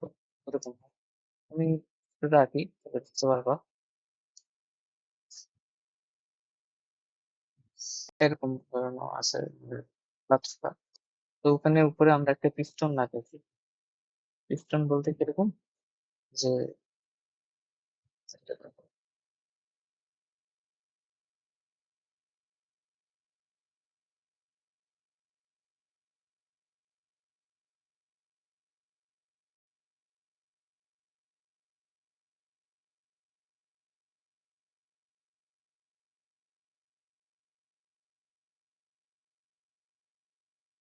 এটা ধরো, এই যে এটা একটু ইয়া ইয়া এটাকে আমরা পিস্টন বলি। পিস্টন মানে এটা মানে নড়াচড়া করতে পারে এরকম আর কি। তো এরকম ধরো, এটা এরকম করে উপর নিচ করা যায়। এটা আরো পিস্টন, এটা হচ্ছে আমাদের পিস্টন। ঠিক আছে? তো এখন ধরে নাও তোমার এখানে যদি ইয়া থাকে, তোমার ওই যে বস্তুটা থাকে আর কি, এখানে তুমি বস্তুটা নিচ্ছ। এখন যখন তোমার পিস্টনটা তুমি ধরে এটাকে ইয়া করতে চাও, ধরে নাও এটাকে এই যে চাপাই দিবা, তখন তোমার কি বস্তুটার আয়তনটা কমে যাচ্ছে না? বস্তুটার একটা প্রেসার দিচ্ছে বাইরে থেকে। তো এইটা আর কি। তো এইটা পিস্টনটা এবার উপর নিচ করা যাবে। আর এখানে তোমার বস্তুটা থাকবে, ভিতরে তোমার বস্তুটা থাকবে, ওটা হচ্ছে তোমার, ওটা নিয়ে তুমি আলোচনা করবা। আচ্ছা, তো এখন ধরে নাও এই শুরুতে আমাদের ইনিশিয়ালি যে পিস্টনটা ছিল এটা এরকম ভাবে ছিল, এটা আমাদের শুরুতে অবস্থা। তো এখন এরপরে তুমি কি করছো, যে এটা বলি, টপিকটা এরকম বলা যায়: ঘর্ষণহীন পিস্টন যুক্ত একটা সিলিন্ডার আমি বলি। ঘর্ষণহীন মানে কি, যে তুমি ওই যে ওটাকে ইয়া করবা, স্লাইড করবা, ওটা কোনো ঘর্ষণ নাই। ফলে তুমি যেটুকু স্লাইড করবা পুরোটাই শক্তি হিসাবে থাকতে হবে, কোনো লস নাই এরকম টাইপ। ঘর্ষণবিহীন পিস্টন যুক্ত একটা সিলিন্ডার নিচ্ছে, আর ওটার মধ্যে আমাদের যে বস্তুটা যেটা নিয়ে আমরা আলোচনা করব ওটা আমরা রাখে দিচ্ছি। সিলিন্ডার নিলাম, নিয়ে এখন আমরা কাজের হিসাবটা করবো। যে কাজের হিসাব কিরকম, কাজের হিসাবটা, যে ধরে নাও এইখানে তোমার ইয়ে আছে, এখানে তোমার ভর্তি আছে, পুরোটাই এটা হচ্ছে ওই পদার্থটা দিয়ে ভর্তি করে রাখছো, মানে যেটা নিয়ে তুমি ইয়া করবে। তো এখন তুমি কি করলা, যে এইখানের থেকে ধরে এই নিচে একটা প্রেসার দিয়ে এটাকে নিচে নিয়ে আসলো। তো এতে করে তোমার একটা কাজ তো হয়েছে না, তুমি ফোর্স প্রয়োগ করছো বাইরে থেকে, এখান থেকে তুমি একটা ফোর্স প্রয়োগ করে তুমি এটাকে নিচে নিয়ে আসো। তার মানে ধরে নাও আমরা যদি আদি অবস্থাটা ধরি, আমরা যদি ফাইনাল যে অবস্থাটা আসবে তা হচ্ছে এইখানে, এবং পিস্টনটা তুমি এতটুকু নিচে নিয়ে আসছো। তো এই বাইরে থেকে ফোর্স দিয়ে তো তুমি নিয়ে, এখন কমন সেন্স আর কি, যে তোমার এখানে যদি পানি থাকে, তুমি পানিটার উপর দিয়ে তুমি যদি এরকম একটা ইয়া কিছু দিয়ে এভাবে চাপ দাও, তো তোমার প্রেসার ফিল হবে না? প্রেসার ফিল হবে, অফকোর্স তোমার গ্যাসটা তো তোমাকে চাপ দিবে। বেলুনের কথাই চিন্তা করো, বেলুনটা তুমি যদি চাপে এভাবে ধরো, তো তোমাকে প্রেসার প্রয়োগ করে তো ওটাকে সংকুচিত করতে হবে, এরকম আর কি। তাহলে এই যে বাইরে থেকে একটা ফোর্স দিচ্ছ, ফোর্স দিয়ে তুমি এই পিস্টনটাকে নিচে নামাইলে অতটুকু। তো এতে করে তোমার একটা কাজ করতে হয়েছে, বাইরে থেকে একটা কাজ করতে হয়েছে। তো এই কাজটা আমরা মেজার করতে চাচ্ছি। তো এটা কিভাবে মেজার করবো, তো তুমি ফোর্স দিচ্ছ, তুমি এইভাবে লম্বা উচ্চতা এফ পরিমাণ ফোর্স দিছে, এবং এতে করে তোমার যে পিস্টনটা এটা কতটুকু সোর্সে ডেল এক্স পরিমাণ ফোর্স বুঝলে, পিস্টন প্রসারণের এই পিস্টনটা সংকোচন করতে তোমার কতটুকু কাজ হয়েছে ওটা আমরা বের করতে যাচ্ছি। ডেল ডাব্লিউ আমরা বললাম, কাজ হচ্ছে কি, বল ইনটু সরণ, ডেল এক্স পরিমাণ সরণ, এটাই না, এফ ইনটু ডেল এক্স। এখন আমরা এটাকে এইভাবে লিখতে যাচ্ছি না, আমরা এটাকে অন্যভাবে, অন্য চলকগুলোর রেসপেক্টে লিখতে যাচ্ছি। কিরকম করে, যে চাপ কাকে বলে, একক ক্ষেত্রফলে যে ধরনের ফোর্স প্রয়োগ করা হয় ওটাই তো চাপ নাকি? তাহলে ফোর্স ইকুয়াল টু আমরা কি লিখতে পারি? P A. তাহলে এই ফোর্স ইকুয়াল টু আমরা কি লিখতে পারি? Pressure into area. এইটা আসছে ডেল এক্স আছে। এখন পি এ ডেল এক্স মানে আবার কি? এ ডেল এক্স মানে কি? আয়তন, মানে ক্ষেত্রফলের সাথে তুমি যদি ইয়াটা করো, মানে তোমার উচ্চতাটা গুণ করো, তাহলে হচ্ছে এটা আয়তন। তাহলে এটা হচ্ছে জি। এখন এটা আমরা ডেল ভি নিব, পি ডেল। তাহলে এইটা আমাদের কাজের আছে, W is equal to P del. অর্থাৎ কোন একটা পিস্টনকে তুমি যদি সংকোচন করো ডেল এক্স পরিমাণ, তাহলে বা তুমি যদি প্রেসার চাপ দিয়ে তুমি ডেল ভি পরিমাণ ওর আয়তন চেঞ্জ করতে পারো, তাহলে সেক্ষেত্রে তোমার কাজটা তুমি কিভাবে মেজার করবে? P into del V. বুঝতে পারছো?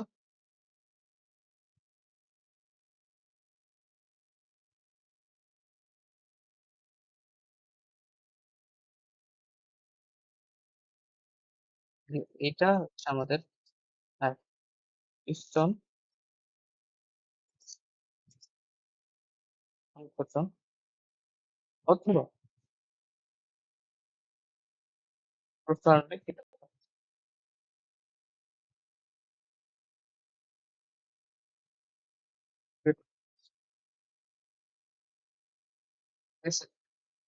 এটা দুটাতেই আমরা এই সূত্রটা ইউজ করবো। আমাদেরকে দেখতে হবে যে কতটুকু আয়তন পরিবর্তন হয়েছে ইয়াটা সিস্টেম। ওই আয়তনটা প্রেসার দিয়ে যদি আমি গুণ করি, তাহলে আমরা ওই পিস্টন সংকোচন ও প্রসারণে কৃত কাজটি পাই যাবে। তার মানে আমাদের যে কৃত কাজটা, ওটা আসলে কখন হচ্ছে বলো তো? যখন আয়তন পরিবর্তন হচ্ছে। তো তোমার সিস্টেমের যখন আয়তন পরিবর্তন হবে তখন তোমার কাজ হবে না। আয়তন পরিবর্তন না হলে কোনো কাজ হবে না।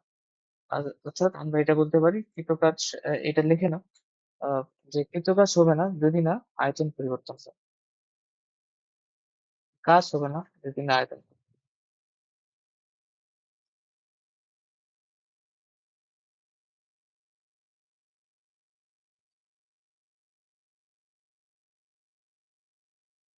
অর্থাৎ আয়তন পরিবর্তন হলেই তোমার কেবল কৃতকাজ, মানে কাজ সম্ভব।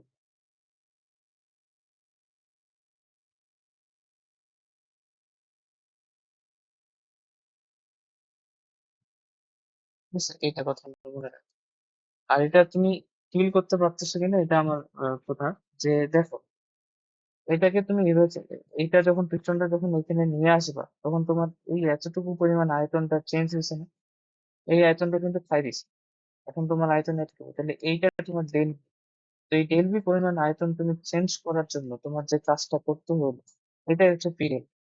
ঠিক আছে, এটা আমাদের সূত্র, পি ডেল ভি। এখন এটা উল্টাটাও হতে পারতো, এরকম উল্টাটা হতে পারতো। ধরে নাও শুরুতে আমাদের যে ইয়াটা আছে, এই কি বলে, পিস্টনটা আছে, ওটা এভাবে ছিল। এটা শুরুতে ধরে নাও এখানে আছে। এখন কি হয়েছে, ভিতরে চাপ এত বেশি যে ওটা এই চাপ দিয়ে ভিতরের বস্তুটাই চাপ দিয়ে ওটাকে এখানে নিয়ে আসে। তার মানে এক্ষেত্রে কাজ কে করছে? ভিতরের বস্তুটা।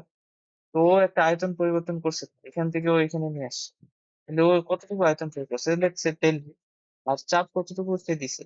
চাপ কতটুকু দিছে? ধরে নাও ওর যে প্রেসার ওই পরিমাণ সে করতেছে, তাহলে সে কতটুকু কাজ করছে? এই ডেল ভি পরিমাণ কাজ করছে। ঠিক আছে, এটা আর কি। তো আমরা কাজ বের করতে চাইলে আমাদের দুটা জিনিস লাগবে, প্রেসার আর চেঞ্জ অফ ভলিউম। টুকু ভলিউম চেঞ্জ হয়েছে, কত প্রেসার দিছে? W, del W is equal to P del V. এটা মনে রাখতে হয়ে গেল।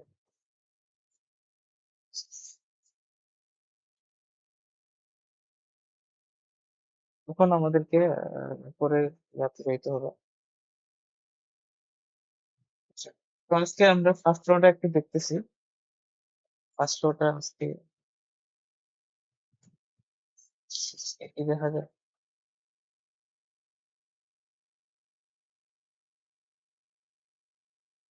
উম, আচ্ছা, ফার্স্ট লটা আজকে দেখি। আজকে তাহলে আমাদের এরপরে যে আলোচনাটা আছে ওগুলো নিয়ে আমি একটু জাস্ট শর্টে একটু আলোচনা করি। এরপরে এটা বোঝার পর আমাদের এরপরে এটাতে যেটাতে বুঝতে হবে সেটা হচ্ছে প্রসেস, নাম ওটাকে বলে প্রসেস, প্রক্রিয়া যেটা।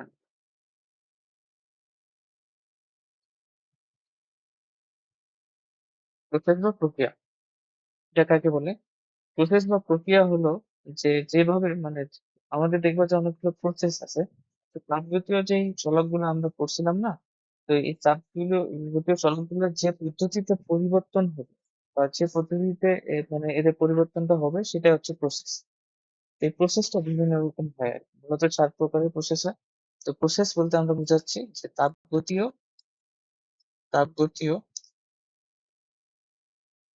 চলক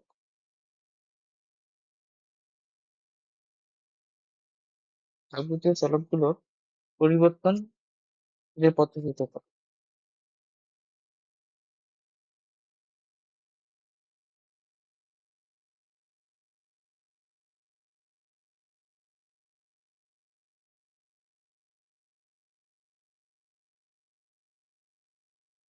তোমার PVT, তারপর হচ্ছে তোমার ওই যে হিট, তোমার ওই যে কাজ, তারপর হচ্ছে ইন্টারনাল এনার্জি, আন্তঃস্থিত শক্তি, এগুলো আসলে যে পদ্ধতিতে পরিবর্তন হবে ওটার নাম আমরা বলতেছি প্রসেস। তো প্রসেস গুলো ৪ রকম হতে পারে। তো এগুলো নিয়ে একটু আমি শর্টকাট আলোচনা করি। এরপর মূলত আমাদের পুরো চ্যাপ্টারটা এই প্রসেস গুলো নিয়ে পড়তে হবে। মানে এই পরিবর্তন গুলো কিভাবে হয় এটা নিয়ে পড়তে হবে। সেগুলোর জন্য আমরা ইকুয়েশন ডেভেলপ করব। করে আর কি এই হচ্ছে আমাদের অঙ্ক। ঠিক আছে? তো আমরা মাঝখানে মেইন পার্টে ঢুকে গেছি। সেটা হচ্ছে প্রথমটা হচ্ছে যে সমুষ্ণ প্রক্রিয়া বলা হয়। প্রথম যে প্রসেসটা তাকে বলা হয় সমুষ্ণ প্রক্রিয়া।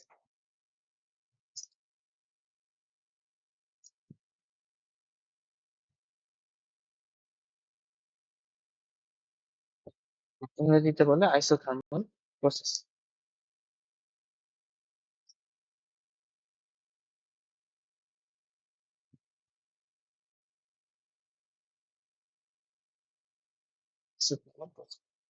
তো এইটা কখন আইসোথার্মাল প্রসেসটা আসলে কখন হয় বা সমুষ্ণ প্রক্রিয়াটা কখন হয়? যে যে প্রক্রিয়ায় তোমার হচ্ছে তাপমাত্রার পরিবর্তন হবে না। অর্থাৎ তাপমাত্রার পরিবর্তন তাপমাত্রাটাকে ফিক্স রেখে বাকি চলকগুলোর যে প্রক্রিয়ায় পরিবর্তন ঘটবে সেটা হচ্ছে আমাদের সমুষ্ণ প্রক্রিয়া। তো এটা হচ্ছে যে প্রক্রিয়ায় তাপমাত্রার পরিবর্তন হয় না, তাপমাত্রা ফিক্স থাকে।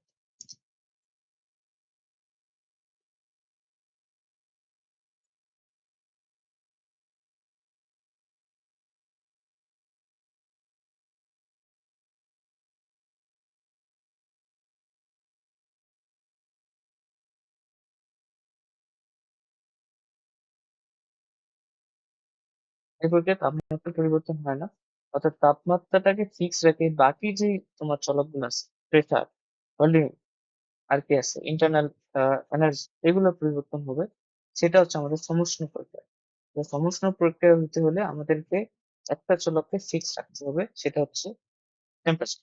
টেম্পারেচারটা ফিক্স রাখতে হবে, রেখে সিস্টেম বা বাকি চলক, এটা যে প্রক্রিয়ার মাধ্যমে করব এটা হচ্ছে আমাদের আহ, সমুষ্ণ প্রক্রিয়া।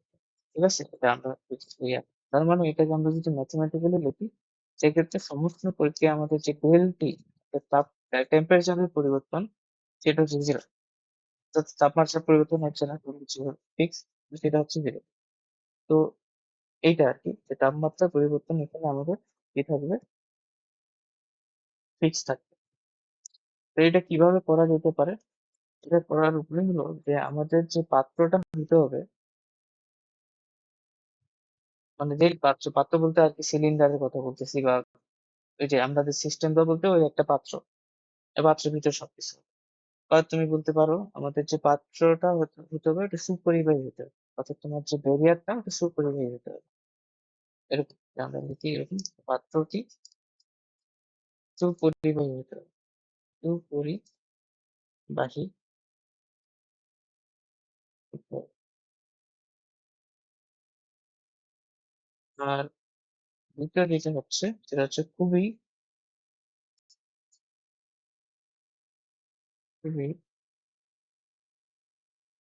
স্থির প্রক্রিয়া।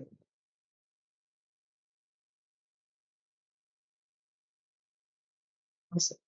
আর তৃতীয় ব্যাপারটা হচ্ছে যেটা আমি বললাম যে ডেল-টি 0 হতে হবে, এবং ডেল কিউ যেটা আছে, কিউ আমরা যদি এখনো বলিনি, কিউ আসলে থাকে কিউ বলতে আমরা তাপমাত্রার তাপ শক্তির পরিবর্তনটাকে মেজার করব।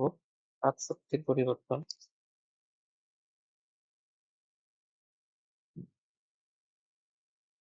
এটা নট ইকুয়াল টু জিরো হতে হবে, এটা তাপশক্তির পরিবর্তন হইতে হবে এরকম।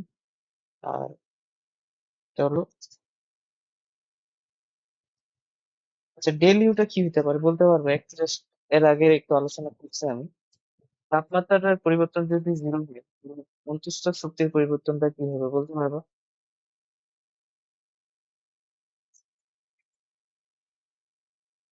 তাপমাত্রার পরিবর্তন যদি এই প্রক্রিয়ায় শূন্য হয়, যে তাপমাত্রা তোমার চেঞ্জ হচ্ছে, তাহলে তোমার অন্তঃস্থ শক্তির পরিবর্তনটা কি হবে এটা বলতে পারবা? হ্যাঁ, পরিবর্তন হবে না, আমি একটু আগে বললাম যে তাপমাত্রা পরিবর্তন না হলে অন্তঃস্থ শক্তির পরিবর্তন হবে না। মানে তোমার এই প্রক্রিয়ায় ডেল ইউটা জিরো। ঠিক আছে, আমি এটা খুবই উপরে উপরে যাচ্ছি বুঝছো। আমাদের এরকম থাকবে যে একটা লেকচারে আমরা একটা প্রক্রিয়া নিয়ে আলোচনা করবো, ওই প্রক্রিয়ার অন্তর্পান্ত সবকিছু কিভাবে বাকি চলকগুলো চেঞ্জ হয় সবকিছু আমরা খুবই স্ক্র্যাচ লেভেলে পড়তেছি। ঠিক আছে, যাই হোক, ডেল ইউটা জিরো হবে। তো এটা হলো আমাদের সমস্ত প্রক্রিয়া গেল, যে যে প্রক্রিয়া আমাদের তাপমাত্রাকে ফিক্স রাখতেছে, তাপমাত্রা চেঞ্জ করতেছে, সমস্ত প্রক্রিয়া। তো তুমি একটু বলতে পারবা এই সমস্ত প্রক্রিয়াটা কার সাথে পরিচিত? আদর্শ গ্যাসে তুমি কয়েকটা সূত্র পড়ছিলে না, বয়েল, চার্লস, রেনো সূত্র? তো এটা কার সাথে যায় বলতে পারবো? তাপমাত্রা ফিক্স।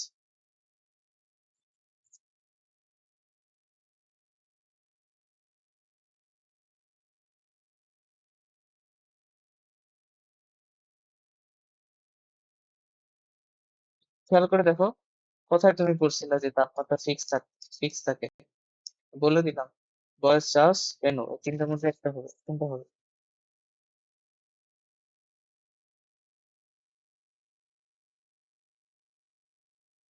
বয়েলের সূত্র এটা। হ্যাঁ, তাহলে আমরা পড়ছিলাম বয়েলের সূত্রে তাপমাত্রা যদি ফিক্স রাখা হয় তাহলে আয়তনের সাথে, আয়তনের পরিবর্তনের সাথে প্রেসারের পরিবর্তনটা আমরা আহ, দেখছিলাম, তাই না? তাহলে এটা আসলে ওইটার মতো, মানে সমস্ত যে প্রক্রিয়াটা আসলে ওটা হচ্ছে বয়েলের সূত্র থেকে মেনে চলে। তার মানে এখানে দেখবা যে বাকি চলকগুলো তো পরিবর্তন হচ্ছে। তো বাকি এটার গ্রাফটা হচ্ছে আমাদের এরকম পাওয়া যায়, যে এটা যদি প্রেসার হয় আর এটা যদি ভলিউম হয়, তাহলে গ্রাফটা হচ্ছে এরকম। কারণ ওই যে পি ওয়ান বাই ভি, বয়েলের সূত্রে আমরা কি করছি, টি ফিক্স, এটা ছিল। এটা দেখবে আদর্শ গ্যাস চ্যাপ্টারের সাথে প্রচুর মিল পাওয়া, ওই চ্যাপ্টারটার সাথে অনেক মিল আছে। তো এখানে পি আমরা ফিক্স রাখি। তো এটা সমস্ত পরীক্ষার ক্ষেত্রে সত্য, পি ভি এর সম্পর্কটা হয় সমস্ত পরীক্ষায় এরকম, P, P one V one, P two V two. যাই হোক, সমস্যা নেই, কিন্তু আমরা বিস্তারিত পড়বো। এরপরে সম্পূর্ণ গেল, এরপরে প্রক্রিয়াটা হচ্ছে আমাদের রুদ্ধতাপীয় প্রক্রিয়া। তো এটা আরেকটা জিনিস আমি বলতে চাইলাম, এখানে বলি।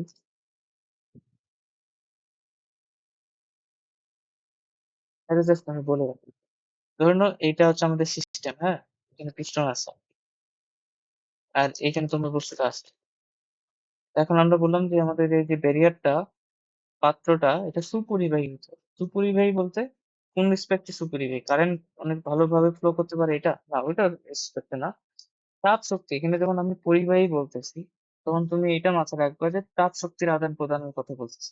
পরিবাহী মানে সে তাপ শক্তি আদান প্রদান করতে পারবে, অপরিবাহী মানে সে তাপ শক্তি আদান প্রদান করতে পারবে না। তো পরিবাহী, আমি বলছি সুপরিবাহী, মানে তাপ শক্তি ইজিলি আদান প্রদান করতে পারে, এটা। এখন আমরা কি বলছিলাম একটু আগে, তোমার মনে আছে যে অন্তঃস্থ শক্তি পরিবর্তন কখন হয়? যখন তাপ দেওয়া হয়। অন্তঃস্থ শক্তি পরিবর্তন কখন হয় না? যখন তাপ, মানে তাপ শক্তি দিলে অন্তঃস্থ শক্তি পরিবর্তন হয়, তাপ শক্তি দেওয়া হলে অন্তঃস্থ শক্তি পরিবর্তন হয় না, এরকম আমরা করছি। তো এইটা আমরা বললাম যে খুব সুপরিবাহী হতে হবে, মানে তোমার এই যে এটা তোমার বাইরে সারাউন্ডিংস আর এটা তোমার সিস্টেম। তো এই সিস্টেম আর সারাউন্ডিং এর মাঝে যাতে সহজে তাপ শক্তির আদান প্রদান করা যাইতে পারে, এটা যদি করা না যেতে পারে, তাহলে তোমার এই এই টেম্পারেচারটাকে ফিক্স রাখা যায়। টেম্পারেচারটাকে যদি ফিক্স রাখতে হয় আমাদের, তাহলে এই যে ব্যারিয়ারটা, এটা আহ, সুপরিবাহী হতে হবে, সহজে যাতে চাপ শক্তি আমরা আদান প্রদান করতে পারি এরকম।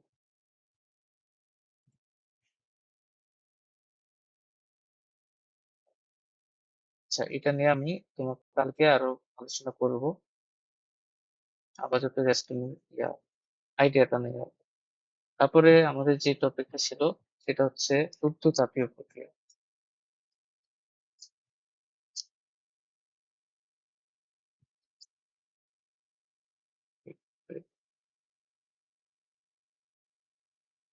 ঊর্ধ্বতাপীয়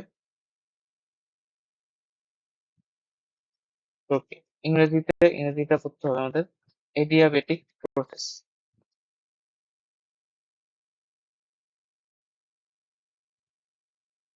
এখানে কি থাকবে? এখানে তোমার ঊর্ধ্বতাপীয় প্রক্রিয়াটাতে তাপ শক্তির পরিবর্তন শূন্য, অর্থাৎ তোমার যে সিস্টেমটা আছে ওখানে তাপ শক্তির কোনো পরিবর্তন হওয়া যাবে না। তাপ শক্তি তোমার পরিবর্তনটা ফিক্স, ঠিক আছে? অর্থাৎ তোমার এবার ডেল কিউ বলতে তাপ শক্তির পরিবর্তনকে বোঝাচ্ছে, এটা জিরো, অর্থাৎ কোনো তাপ শক্তির তুমি আদান প্রদান করতে পারো। অর্থাৎ তোমার যে প্রক্রিয়া তাপ শক্তির কোনো পরিবর্তন হয় না, হ্যাঁ, বরং স্থির থাকে, সেটি আমাদের ঊর্ধ্বতাপীয় প্রক্রিয়া। তাপ শক্তির আদান প্রদান, তাপ শক্তির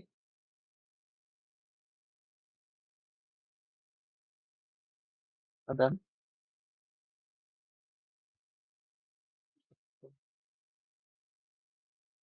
ঠিক আছে? ডেল কিউটা এখানে জিরো হবে। তো এটা কখনো সম্ভব? আমরা এটা করতে হলে আমাদেরকে যে বেরিয়ারটা আছে না বা পাত্রটা আছে না, ওটাকে কুপরিবাহী বানাতে। কুপরিবাহী মানে কি? তাপ শক্তি আদান প্রদান সে করবে না, কুপরিবাহী হতে হবে এটা, তাহলে সে তাপ শক্তির কোনো আদান প্রদান করতে পারবে না। আর আরেকটা, রুদ্রতাপীয় প্রক্রিয়াটা খুবই ফাস্ট, খুবই দ্রুত, খুবই দ্রুত। অর্থাৎ কেন খুবই দ্রুত হয়? আর এর আগেরটাতে বললাম সমষ্ণ প্রক্রিয়ায় খুবই ফাস্ট হতে হয়। কেন খুবই ফাস্ট হতে হয়? এটা উত্তর পাবা সামনেই পাবা। এটা ডেল কিউটা জিরো, এটা আমরা বললাম। আচ্ছা, ডেল কিউ জিরো এখানে, কিন্তু এই প্রক্রিয়া আবার মানে ডেল কিউটা জিরো হয়, ঠিক আছে, ভালো কিছু, কিন্তু তোমার ডেল টিটা অর্থাৎ তাপমাত্রা পরিবর্তন এখানে শূন্য হয় না, এখানে তাপমাত্রা পরিবর্তন হয়। তাপমাত্রা পরিবর্তন এখানে সম্ভব, মানে তাপমাত্রা চেঞ্জ করে, ঠিক আছে? এটা। আর এটার যে গ্রাফটা, এটা গ্রাফটা থাকুক আমাদের, এটা গ্রাফ না করি। এরপরের প্রসেসটা পড়ে নিই। এরপরের প্রসেসটা হচ্ছে আমাদের সমচাপ।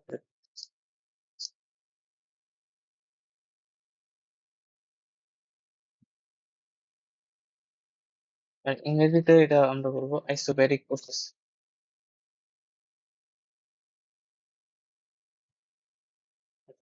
আইসোব্যারিক প্রসেস কাকে বলে? এসবের সমচাপ প্রক্রিয়া বোঝা যাচ্ছে, সমচাপ নামটা দেখে বোঝা যাচ্ছে। এবার আমরা কি করবো? চাপটাকে কনস্ট্যান্ট রাখবো, চাপের কোনো পরিবর্তন হবে না, চাপের পরিবর্তন শূন্য।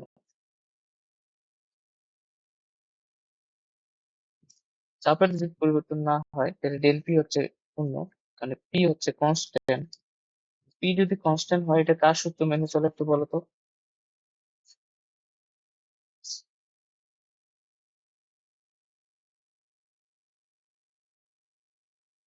রেনো নাকি চার্লস? কার? আমরা পড়ছিলাম না, পি কনস্ট্যান্ট থাকলে ভি আর টি সমানুপাতিক হয়। এটা হচ্ছে আমাদের চার্লসের সূত্র, যে পি কনস্ট্যান্ট থাকলে কি হয়? ভি আর টি সমানুপাতিক হয়, সি ওয়ান এই সমান টি। মানে এটার এই চিত্রটা এরকম টাইপের কিছু আসবে। তো এই প্রক্রিয়া সমচাপ প্রক্রিয়া, আমরা যদি পি কে কনস্ট্যান্ট রাখি, সেক্ষেত্রে আমাদের যে টেম্পারেচার এবং ভলিউমের পরিবর্তনটা, ওটা হয় সমানুপাতিক সম্পর্ক হয়। সমচাপ প্রক্রিয়া এটা চার্লসের সূত্র মেনে, এবং এই সমষ্ণ প্রক্রিয়াটা আমাদের বয়েলের সূত্র মেনে। তো এইগুলা জিনিস আমাদের মনে রাখতে হবে। তো এটাতে কি হয়? বয়েলের সূত্র মেনে চলে, মনে করলে। আর এটা হলো চার্লসের সূত্র।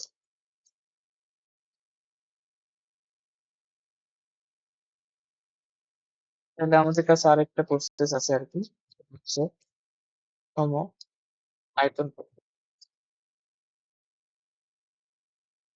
সম আয়তন প্রক্রিয়া আমরা যেটা করবো, সম আয়তন প্রক্রিয়া আমাদের যে আয়তনটা ফিক্সড, আয়তন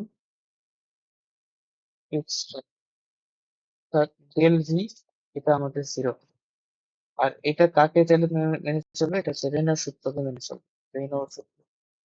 রেনার সূত্রতে আমরা কি করছিলাম? রেনার সূত্র ছিল যে ভি ফিক্স থাকলে তোমার হচ্ছে পি আর টি সমানুপাতিক হয়। সমানুপাতিক মানে এরকম একটা গ্রাফ আসে। ERT সমানুপাতিক হবে। অর্থাৎ P1/P2 is equal to P1/T2। অর্থাৎ এই প্রক্রিয়ায় আমরা চাপকে যখন আয়তনকে যখন ফিক্স রাখবো তখন বাকি যে দুটো আমাদের তাপগতি স্থানাঙ্ক আছে প্রেসার এবং টেম্পারেচার ওরা সমানুপাতিক ভাবে চেঞ্জ হবে। এটা এই নলেজটা আমাদের জানতে হবে। নাহলে আমরা আমরা তো আলটিমেটলি এই পরিবর্তনগুলো নিয়েই জাপ করবো সামনে। এই নলেজ যদি আমাদের কাছে না থাকে তাহলে তো আমাদের সমস্যা, তাই না? প্রেসার কিভাবে প্রেসার চেঞ্জ হলে যে টেম্পারেচার সমানুপাতিক হারে চেঞ্জ হবে এটা তো আমাকে জানতেই হবে। ঠিক আছে? তো আপাতত এটা হয়। এটার ইংরেজিটা আমাদের কি? ইংরেজিটা হলো আইসোকরিক প্রসেস।